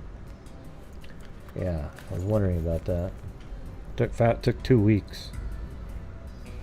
She was found on, what was that? Was it the 17th? Yeah, the 17th, so 2 weeks and 3 days. But let's see, maybe there'll be more information that comes out. Yeah, there you go. Kit Kat, see? Thank you, Allie Cake. All right. Pathology results suggested a time of death. Okay, we did that. One powerfully built farm worker, Barry Hepburn, then 52, now deceased, who was known to walk his Alsatian dog along the river trail and was seen in the area.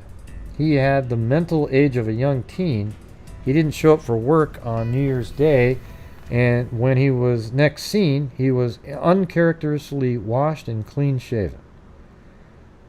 Rakaya resident Charlie Smith, who repainted his Ford Falcon car after the disappearance and was said to have boasted of a role in Kirsty's death, was also looked at closely. A relatively rare green Comer van seen in the area at the time of Kirsty's disappearance swallowed thousands of police hours but was never found. Kirsty's father, Sid, then 47, and her brother John, then 19, also became suspects, particularly when Sid changed his account of his movements on the day Kirsty disappeared. I mean, if she's his stepchild, you know, there might be an angle there, but nothing came of the, or more, you know, I'm just saying it becomes more possible.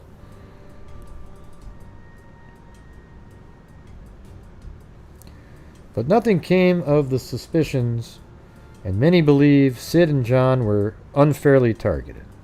See, that's what I think too, because them questioning that stupid, the way those questions he asked, who gives a shit? Now, if he said, was she found inside a small pine tree grove? Well, then I'd be a little bit suspicious. He didn't say that at all. He said, was she accidentally found, or did somebody see something? They probably thought, ooh, he was curious if they saw something, and should he be scared? Right? Leaving his house to the Ashburton New Life Church and the Cancer Society, and nothing to us. Oh, wait, let's see. The chain-smoking, hard-drinking Sid died in 2015, leaving his house to the Ashburton New Life Church and the Cancer Society, and nothing to his son. What an idiot. More than 20 years just for that. I mean, come on, Jesus. Care about your kid a little bit. Well, maybe he didn't like his kid. Maybe he thought his kid had something to do with it. More than 20 years after Kirsty was killed, the case remains one of the most perplexing New Zealand homicides, with confoundingly little forensic evidence and numerous disputed theories. There is no doubt police know more than they are letting on, but in interviews for this stuff investigation, they have revealed more than ever before. Huge search tonight in the mid-Canterbury town of Ashburton. Police fear foul play. The 15-year-old left home to walk her dog on the afternoon of New Year's Eve. The dog was found earlier today tied to a tree. Now been identified as belonging to missing teenager Kirsty Bentley. Murder, abduction, or missing? Searching for missing Ashburton teenager Kirsty Bentley. The body was removed from an area near the Rakaya River. It is Kirsty Bentley's body that's been found.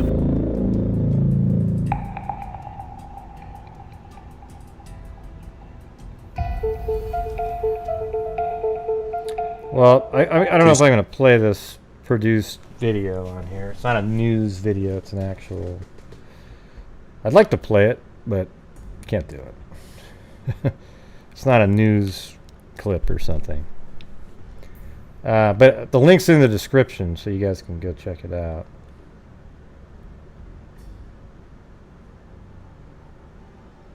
Emerging for something... Let's see. John got home about midday. Remember that? The brother was home there. Find only the dog home and answered a phone call from Graham at 1 p.m. According to John, Kirsty returned home about 2:30 p.m. and he heard her in the bedroom. I thought it was 3:30. He told her about the call from Graham and... No, that's right, it was 2:30.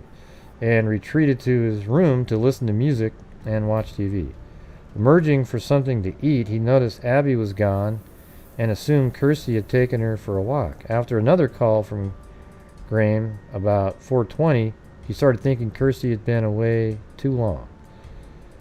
Jill was home from work shortly after 5 p.m. and she pulled into the driveway. Yeah, so I think we talked... Yeah, and there's that house that we were looking at. By January 6th, the police had moved the Bentley family to a motel so they could forensically examine the house. For Sid, a private, stubborn man who suspected society was increasingly under watch by Big Brother, the search felt like a violation.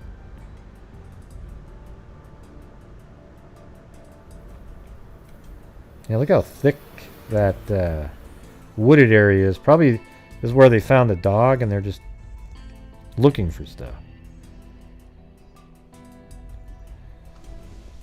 Well, thanks, Raven. This was a pretty interesting one. It actually had, you know, factual map information.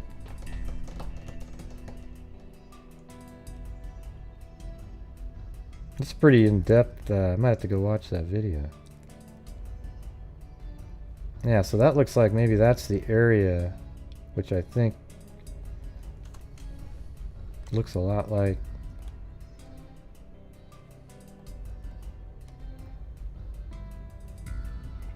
Yeah. I think that's exactly the spot we were looking at. Look, look. Yeah. Now, as a matter of fact, that is. See how the river, it's just a different angle. Watch this. Watch this right here. I think we're almost exactly on that. Look at that. See how it goes around and there's that little island thing? Probably right in there. I think that's the same spot, though. And then right down there is here, then it cuts, yeah, and then there's even, let's see, it's just a little different angle shot at. Yeah, so I think we got that right in the spot. I think that's where she was found. In here, kind of in, or not her, the dog and the underwear. All right.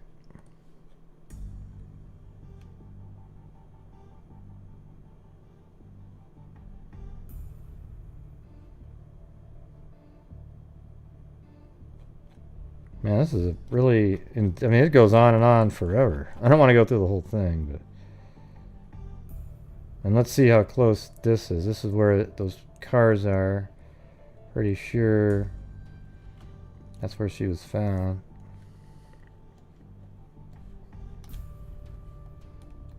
I think that's exactly this area right here. I have a pin over there, but see, I'm pretty sure that that looks like that spot right there. Yep, look at this. That tree right there is this tree, and then it kind of comes off the highway, and there's even a little creek right there that goes underneath there. See the creek right there, and that goes underneath this bridge, and those cars are parked right there.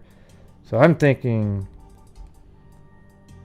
She could be over here, but I was thinking she was over there. That might be the only place they could park, but it's close. I'll just put this where the cars were parked, just to make it more clear. All right, Chrissy Paradis. Thank you. All right. So anyways, that link's in the description if you guys want to read through that whole thing. I think I'll check that out later too. I'm going to go on to one of these other ones here now.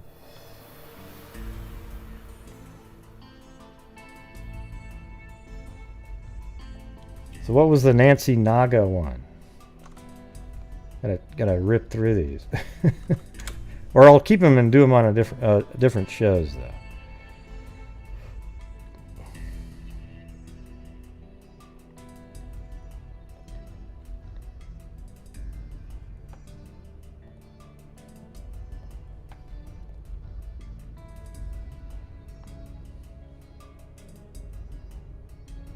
And this is in Australia? Where is this Nancy Noga one?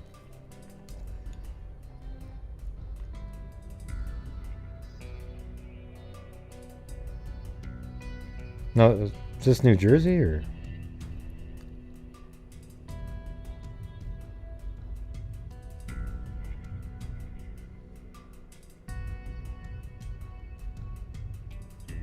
That was pretty close.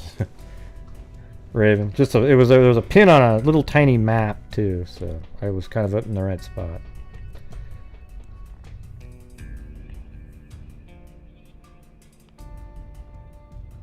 Well, what's the email about, Libra Scales? Is it about? Did you send in a super chat to put out one of the cases? Because that's what we're covering tonight.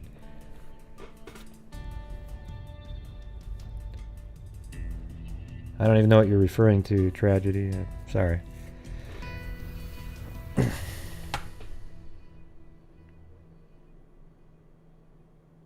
Right, but there was 4 people that did super chats with case suggestions. I'll get the email later when I check my email.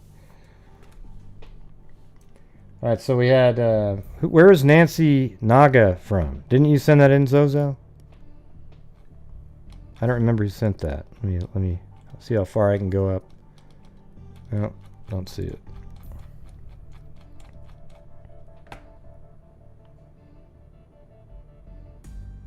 No, you don't have to send. Yours was, you sent me an email, Lee.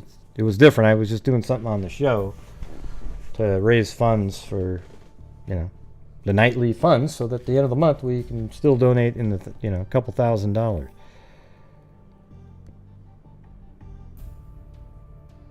Yep, I'll check it out. I mean, like a lot of times you guys send me case suggestions, I'll look it up, and it seems like there's a lot of information and it's not covered by every Tom, Dick, and Harry on YouTube. I'll look at it. Okay, let me look at this Nancy Noga one. I don't know who sent this one.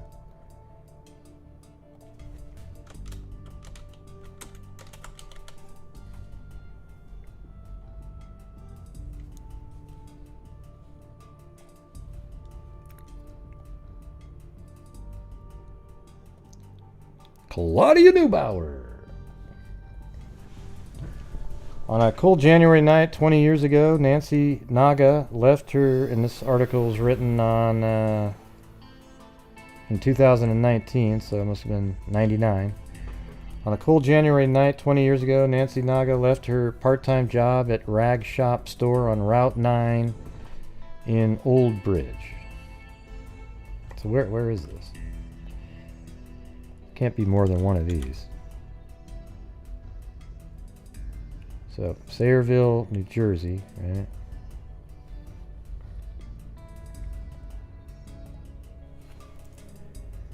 Left her part-time job at Rag Shop Store. Let's see if it's still there.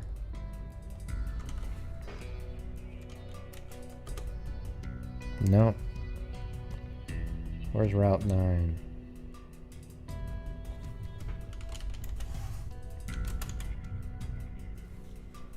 Okay.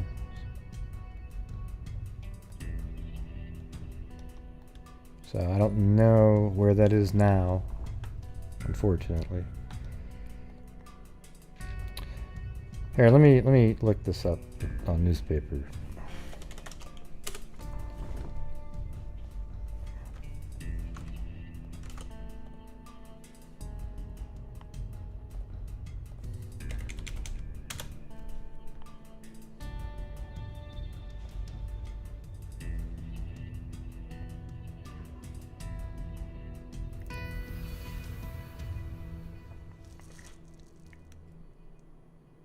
Okay, let me move it to January 1999. See if she shows up in a missing person.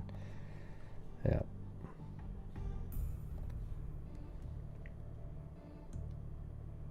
January 11th. Okay.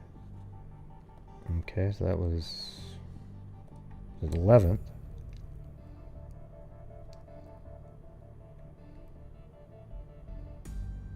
Is there anything before that? There, let me try January or Jan 1st, 1999 to January 12th.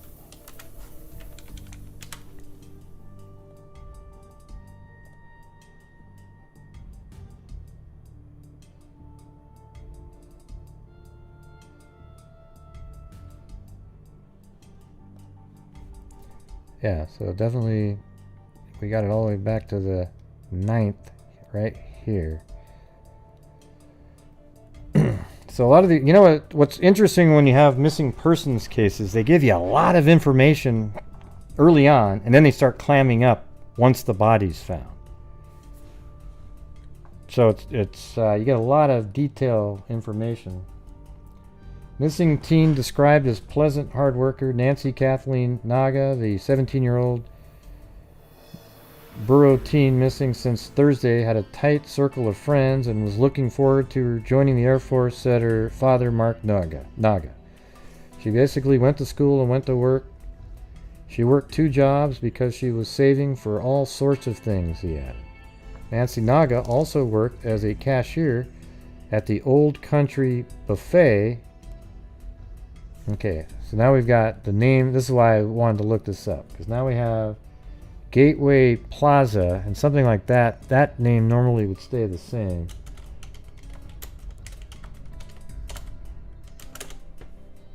Yeah, I was so close just anyways, but yeah, right here. So inside this mall here is a Old Country Buffet. I doubt it's still there, but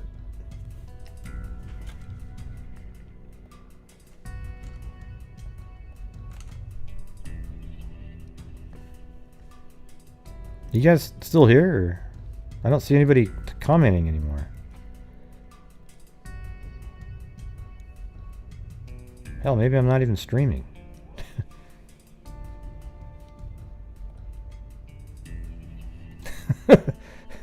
Okay. Let's see.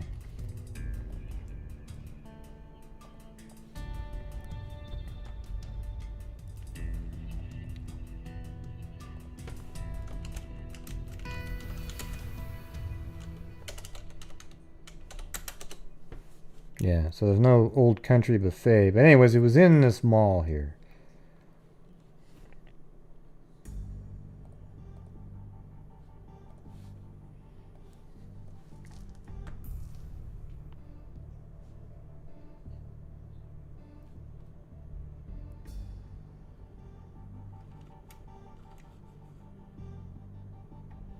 Yeah, let me go back to the...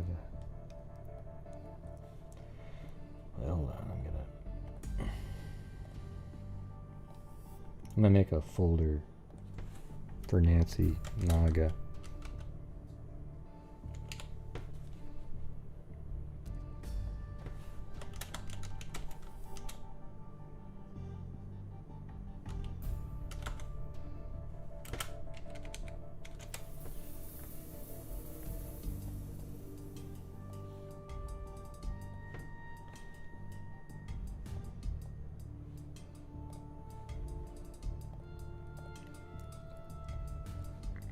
Okay, she worked at a cashier at the Old Country Buffet at Gateway Plaza on Route 9.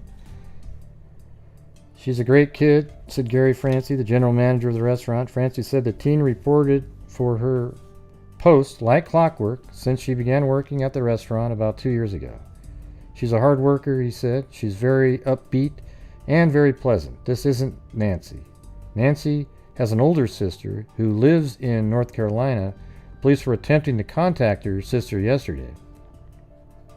And obviously she wasn't with the sister.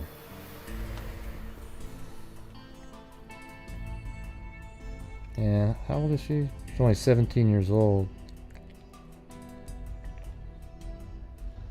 So that was on January 9th. That looks like maybe a different article here.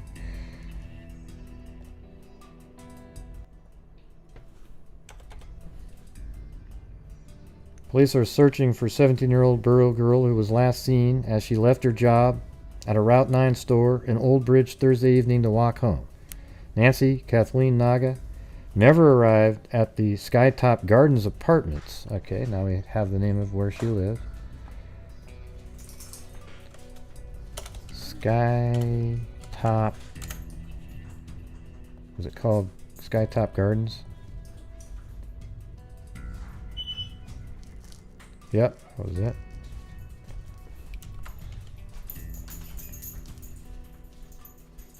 So she lived right near there. This is where she lived, right here.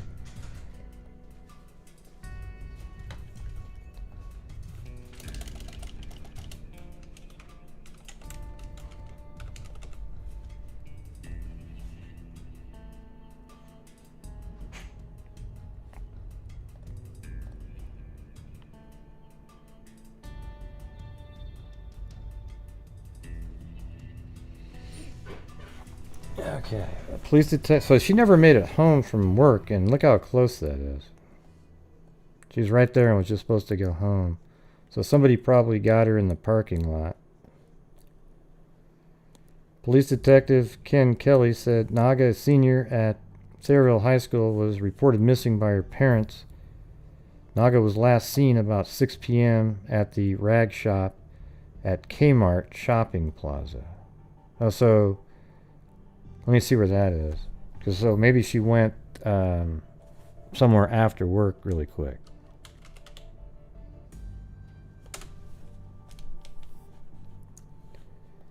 Well, there isn't one right near there. The Kmart Shopping Plaza.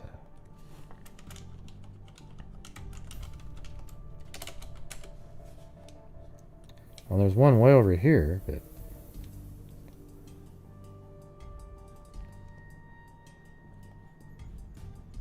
I don't know. That doesn't make a lot of sense. The rag shop at the Kmart Shopping Plaza. Okay, so it's on Route 9 North in Old Bridge. Okay, let's see where that is.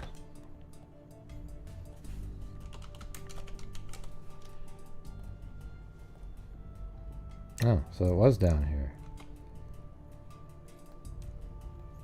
So let me just do that. There was a Kmart down here, so just a second.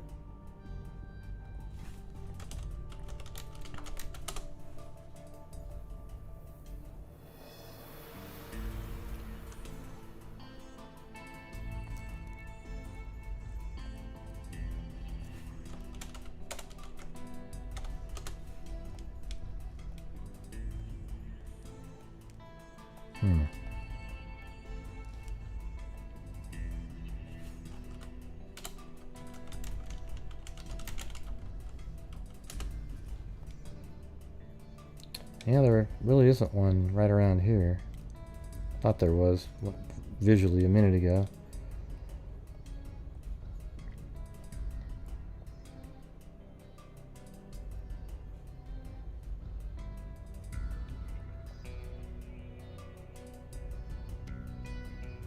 Looks like a school.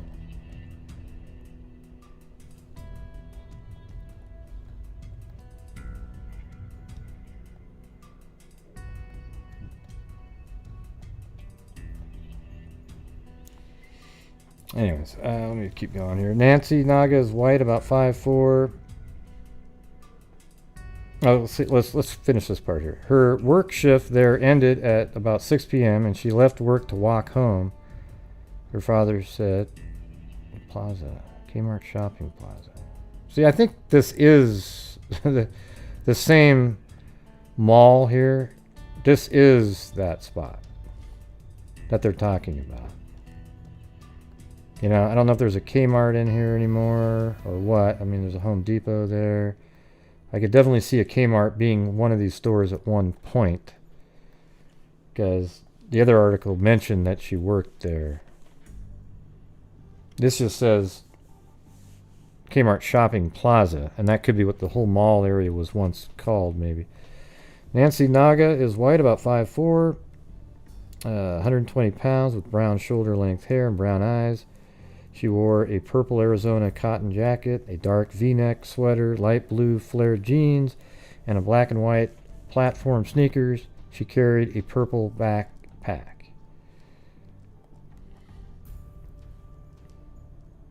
So this is on the 9th, then the 11th.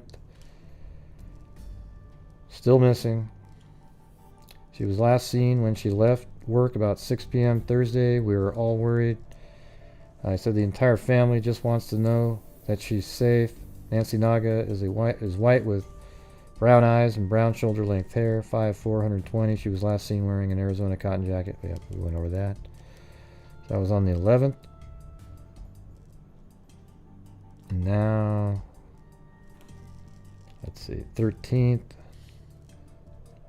Body of teen is found behind New Jersey Shop Plaza. Jesus. In New Jersey, so she never even made it out to her car then. In New Jersey, high school was plunged into mourning yesterday after police discovered a frozen body that closely matched the description of a missing student. Police said the body found behind the Kmart Plaza shopping center in Old Bridge appears to be that of Nancy Noga, 17, a senior who disappeared last week. As word of the gruesome find spread, students wept in the halls. She was a wonderful person. I will never forget her. So I think right back here is probably where she was found, in this wooded area. That's if I have the right mall, but I'm pretty sure I do, because they actually gave the address of where she worked, and this is going to be that mall. So she probably, here's how I think it normally works. Like this.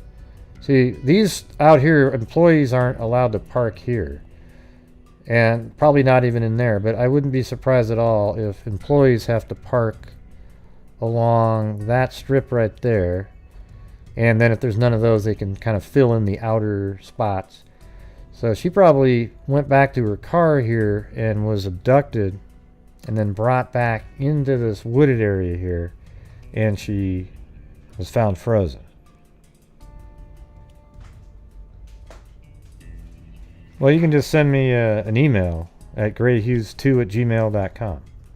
Amber Don. Somebody, if you guys can put it in the chat there. Do you have a case or something? Or? She was a wonderful person. I will really never forget her. And let's see. Nancy left her job at the rag shop in the Kmart Plaza about 6 p.m. last Thursday. She was apparently headed to her home less than a mile away, but never arrived. Okay, that was on the 13th. And let's see, this is the 15th there. And now I guess, you know, they officially, an autopsy Thursday found that a Sayreville teenager whose body was found this week in a wooded area not far from her home died of blunt head trauma. The Middlesex County Prosecutor Office used fingerprints to identify Nancy Noga, who had been missing since she left her job at the rag shop in Old Bridge. Yeah, I mean, this is Old Bridge, right?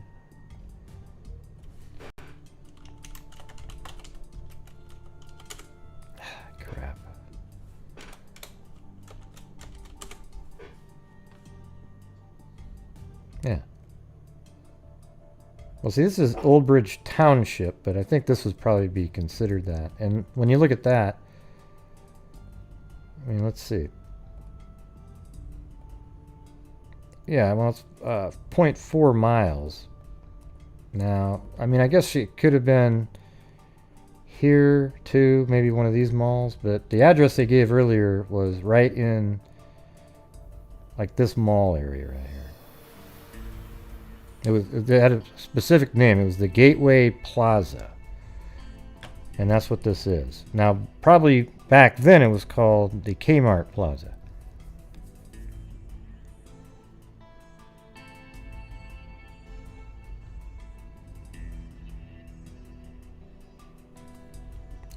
Don't tell me it's the Delphi case. Oh boy. Hey, do you think it could have been this one guy who...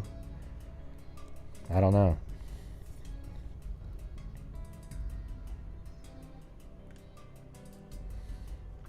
Authorities were looking for a Hispanic man in his early 20s who was seen in the area around the time Noga disappeared. He is described as dark-haired, 5'6" inches tall, and weighed 150 to 160 pounds.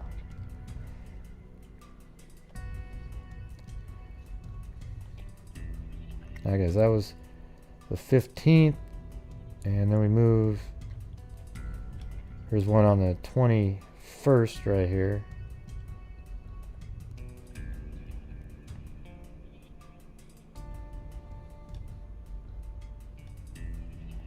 Go to page 1. Lack of clues stymies officers. 5 days after she vanished, her body was found. 15 police officers and county investigators have worked nonstop since then, looking for leads, tracking down acquaintances. What makes it more frustrating than anything is we don't have the answers right now, said one police officer. Someone out there has the key, but so far we haven't met them. Just like a lot of cases out there. Authorities believe Noga was killed the same night she disappeared. There was no evidence that she had been sexually assaulted or robbed. Authorities know the cause of her death, a blow to the head. They don't know who attacked the teen or why. Authorities do know some details, but said they don't want to disclose too much because no one is in police custody for the murder. Police hope witnesses will come forward. They speculate that perhaps someone saw Noga with another person that night, or maybe she had a boyfriend that her parents didn't know about. Police question Noga's friend, but perhaps there are other acquaintances. Authorities released a composite sketch of a man seen in the area where Noga was found. He was spotted there at 10 p.m. January 7th, about 4 hours after she disappeared. Well, what does that got to do with anything? He may have been involved in the murder. He may have been a witness. Or he may have been completely unaware that a 17-year-old girl was killed that night. Authorities want to question him, but so far they haven't learned his identity. The man is Hispanic with a medium to dark complexion and in his early 20s. The case is a tough one. Police said authorities have not been able to place Noga anywhere outside the store where she worked on January 7th.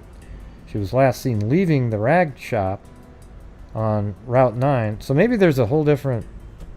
I don't know, man. It gets confusing. She was last seen leaving the rag shop on Route 9 in Old Bridge when her shift ended that night. Okay, so that is where she worked, I guess. Noga was ranked in the top half of her class. She worked 2 jobs. Police took a missing persons report and maybe she had 2 jobs and that's why it's a little confusing, I guess.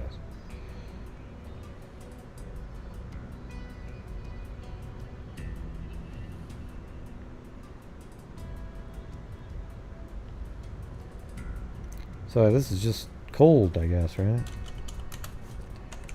She was probably assaulted, I would imagine. They just haven't said that yet.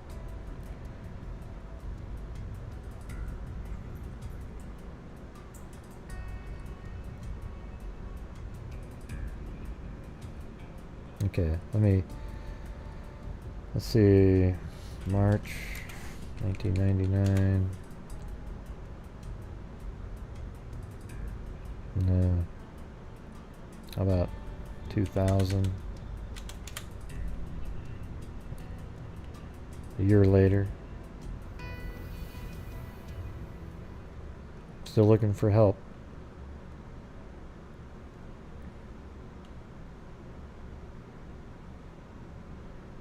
Huh.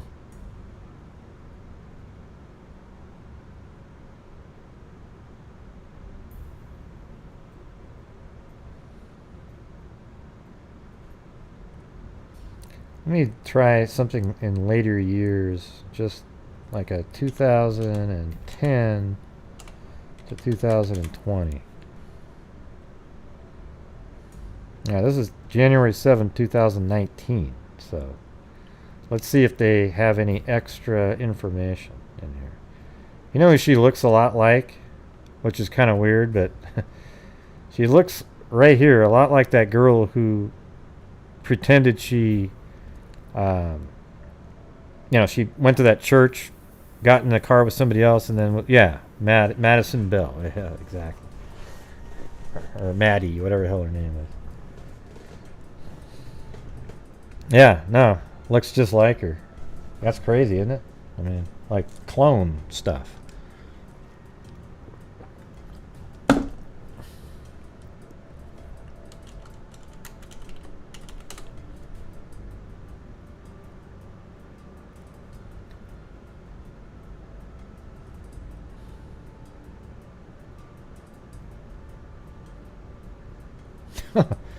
My God. I mean, they could be sisters or something. That's wild.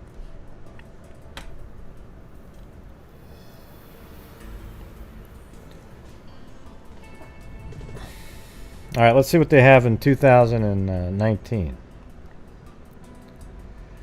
On a cold January night 20 years ago, Nancy Noga left her part-time job at the rag shop store on Route 9 in Old Bridge to make the short walk to the Skytop Gardens, which is 0.4 miles. So I think it is that mall. And that's on Ernston Road. The 17-year-old senior at Sayreville War Memorial High School never made it home. Her frozen body was found days later by a man walking his dog in the wooded area behind the mini mall. Now we can get the actual address. Okay. Is this right or not? Could be totally wrong. 499 Ernston Road.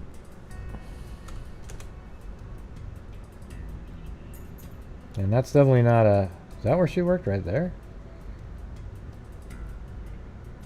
No, wait. This is where she was found. Wow, that's crazy. Oh, so that's right. They said she walked home. Right? She didn't drive. In that other article, I forgot to pick up on that. So she was found back here. Wow. So I'm going to have to remove the other body found location. And that makes total sense, right? She works here, and probably, however she walks home, she's going to walk by here to get to her apartment, probably. Wow. Jesus.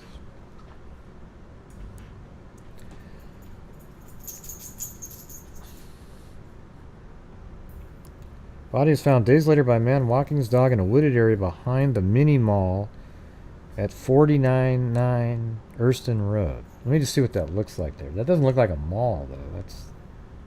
I guess it could have changed over time. Yeah, I guess that is a mini mall. Kind of a weird looking one, though, right?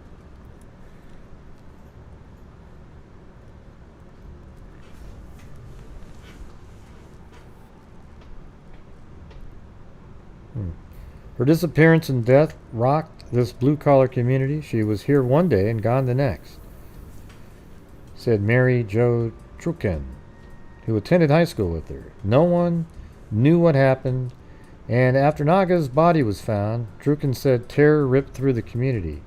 I just remembered the pure panic in the atmosphere, especially with the girls. The girls were so terrified, no one was walking home at night by themselves. Today marks the 20th anniversary of the January 7th, 1999 day Noga was reported missing by her family. Her body was found January 12th, 1999. In the years since, no one has ever been charged with their killing. And despite 2 decades, long time gap, Noga's unsolved death remains on the minds of law. Probably says law enforcement, I'm sure. They should have just put LE. It would have fit on that page. Law enforcement. And her friends, a reward of up to $1,000 is offered by Crime Stoppers. A solvable crime. A close-knit and well-respected community tragically lost a young life. Although it is a 20-year-old case, it is still an active investigation in which we have recently taken steps to attempt to identify, I'm sure that probably is DNA, apprehend the murderer. At this point, the trail has gone cold, and we hope someone will come forward and provide information that will lead to the arrest and the homicide of this 17-year-old Sayreville girl. Her death is believed to be a result of a blow to the head from a blunt object. She was found wearing a purple Arizona... I don't know if she was sexually assaulted, though. It's just weird, though. Why would you just bash her in the head? Just... a random killing? She was found wearing a purple Arizona jacket, a dark V-neck sweater, blue flare jeans, black and white platform sneakers, and carrying a purple backpack. Not a week goes by without a discussion on this case and ways to bring it to a successful... I guess something that's possible is that somebody was driving by with something, like she's walking on the side of the road, and they've got and it could have been actually somebody who does yard, landscaping, and had something sticking out of the side of their car, and it hit the girl really hard when she was walking home, and it's dark outside at that time of night, that time of year. And either, she sort of stumbled off and died back where she was found. And then maybe that person that they saw was back there looking around to see if something happened to her. That would make it a lot less nefarious, but it just seems so ridiculous that somebody would just get bashed in the head, but there was no other motive behind it whatsoever. Maybe robbery, like you're saying, but practicing? What the heck? I don't know. That's just a thought. It just seems like a strange way to die for there's no other. See, Adrian Didick Gerard, a 16-year-old junior at high school at the time Noga's disappearance and death. I didn't know Nancy well, but it was a truly... Okay, let me just find... I want more fact stuff.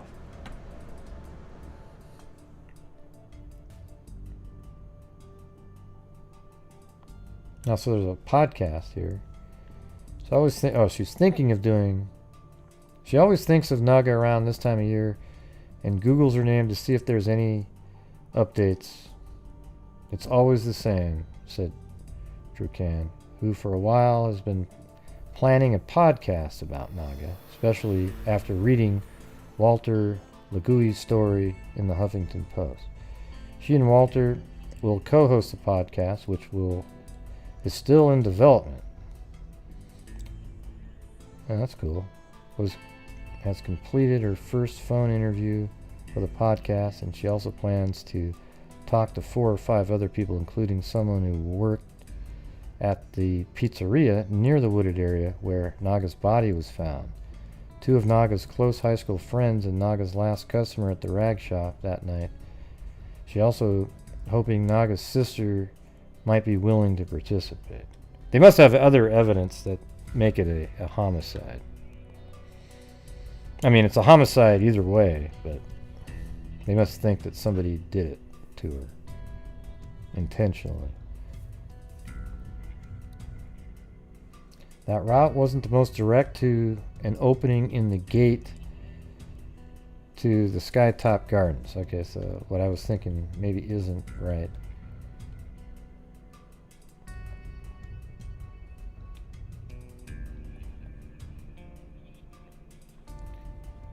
So there must be a gate to get in there. Is that what she's saying?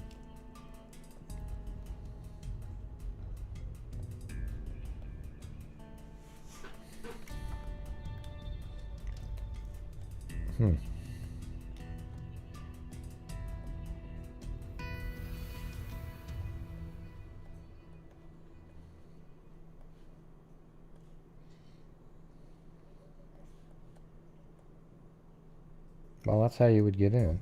I don't know, it looks pretty, makes sense to me, actually.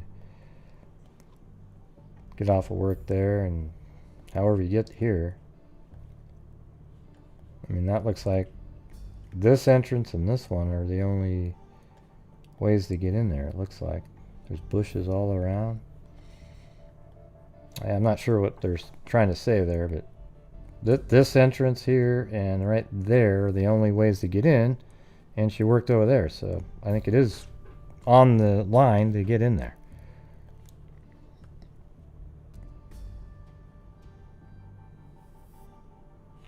A premonition.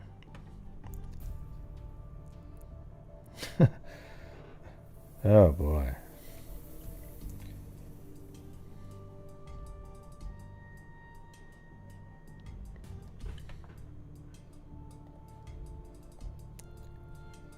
I gotta get it over here for that. Come on, do it, do it, do it, do it, do it, do it.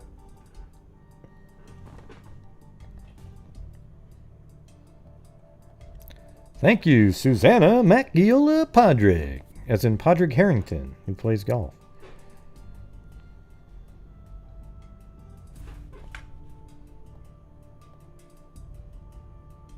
It's not making any noise. Let me see if I have it on the wrong. God, Jesus. God, dang it, I was doing something else. Thank you. Spawn demand cat hotel thinks they food poisoned us, so insisted on sending doctor who gave our Cecily 8 N95 respirators, so Shush has got 10 now. Spawn demand cat. Wow, your cat has an N95 mask? That's wild. Thank you, Dadio, Caspian Horses Rock.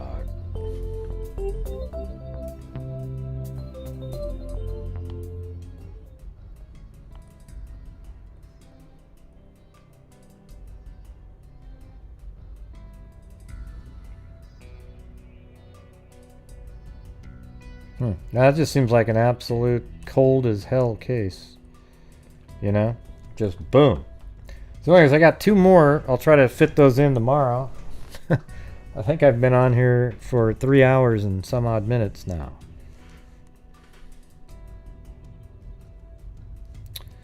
The dogs, they're actually right here, but this thing's broken. There's Blue, see? And then... ah, shit.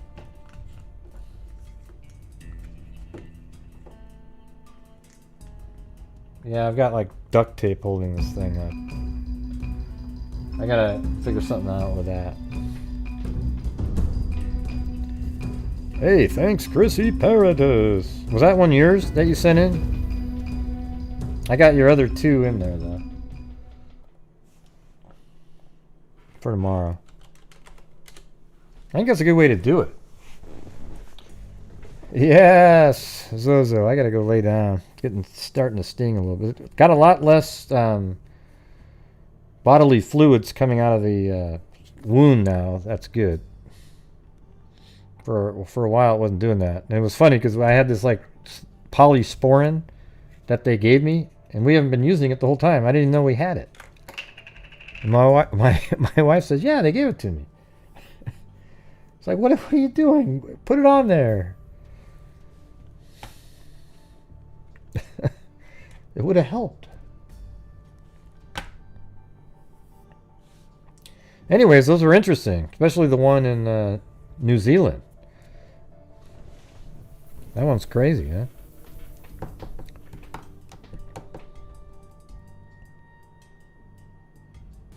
Yeah. Anyways, everybody, I appreciate you guys all showing up tonight. Thank you there for the cat eye donation. Oh, they give your daughter a N95 mask. Oh, interesting. Oh, weird. How were you able to put that free card onto the that donation? Does it let you do that? You can put any of the emojis?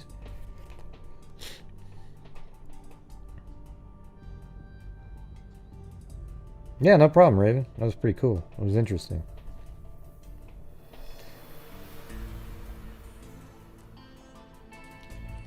Alright, so we've got a thank you, Richard Watts, Sooner History, Oogla Boogla Freak, and Michelle Nicholas became a Oogla Boogla Freak as well. Kit Kat, Dadio Caspi Norse's Rock, Michelle Nicholas, Chrissy Paradis, Allie Cake, Sooner History, Steph Maybe became a member, a Megazoid, thank you, Melissa Crone Carvel, Steph May, Raven 187, Ashleela Smith, Jenny Penny, telling me to do Jean Benet Ramsey for the 17,000th time. Zozo, Meredith McKenzie, Chrissy Paradis, Kevin Brown, Allie Cake, Chrissy Paradis, Claudia Neubauer, and Susanna MacGulia Padreg with the cat eye donation, Dadio Caspi Norse's Rock, and Chrissy Paradis right there. Thank you. I think I'm just gonna do the wrap. I'm gonna go lay down now. Yeah. And I don't know, when I get the visor on, if you guys like it, I'll have to do it a different way, the ordering part of it. I'm not sure how that would work, but I think it'd be a better deal to do them at... Especially, I think you guys would like the Freak Heart one, right? I mean, it looks pretty cool.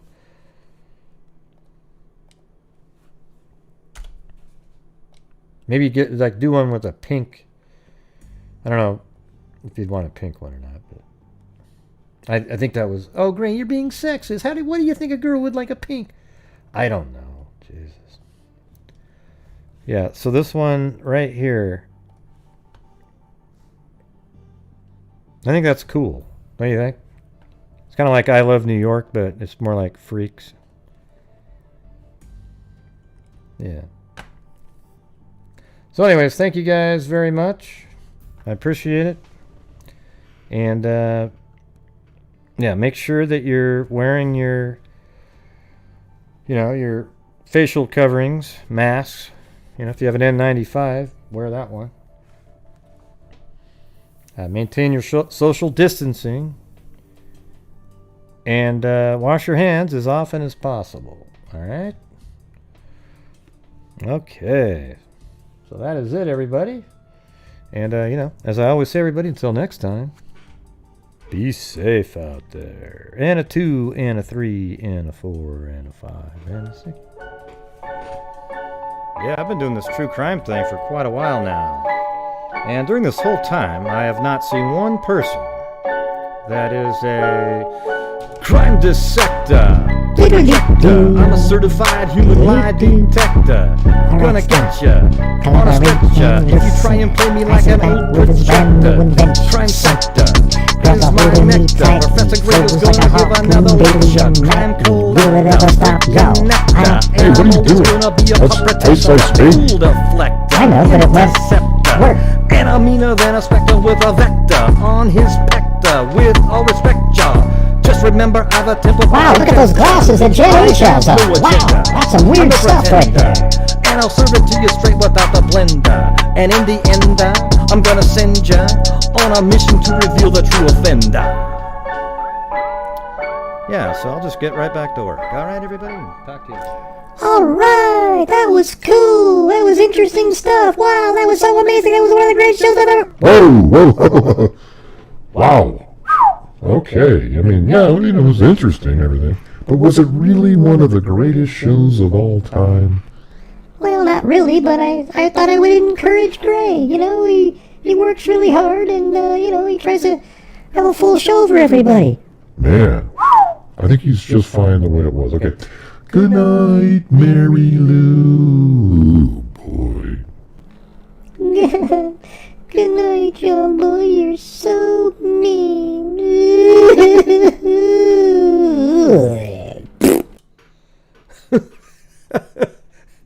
What a bunch of idiots. What in the hell are they talking about? Well, one of these days, they'll be able to get off. Good night, everybody. Be safe out there.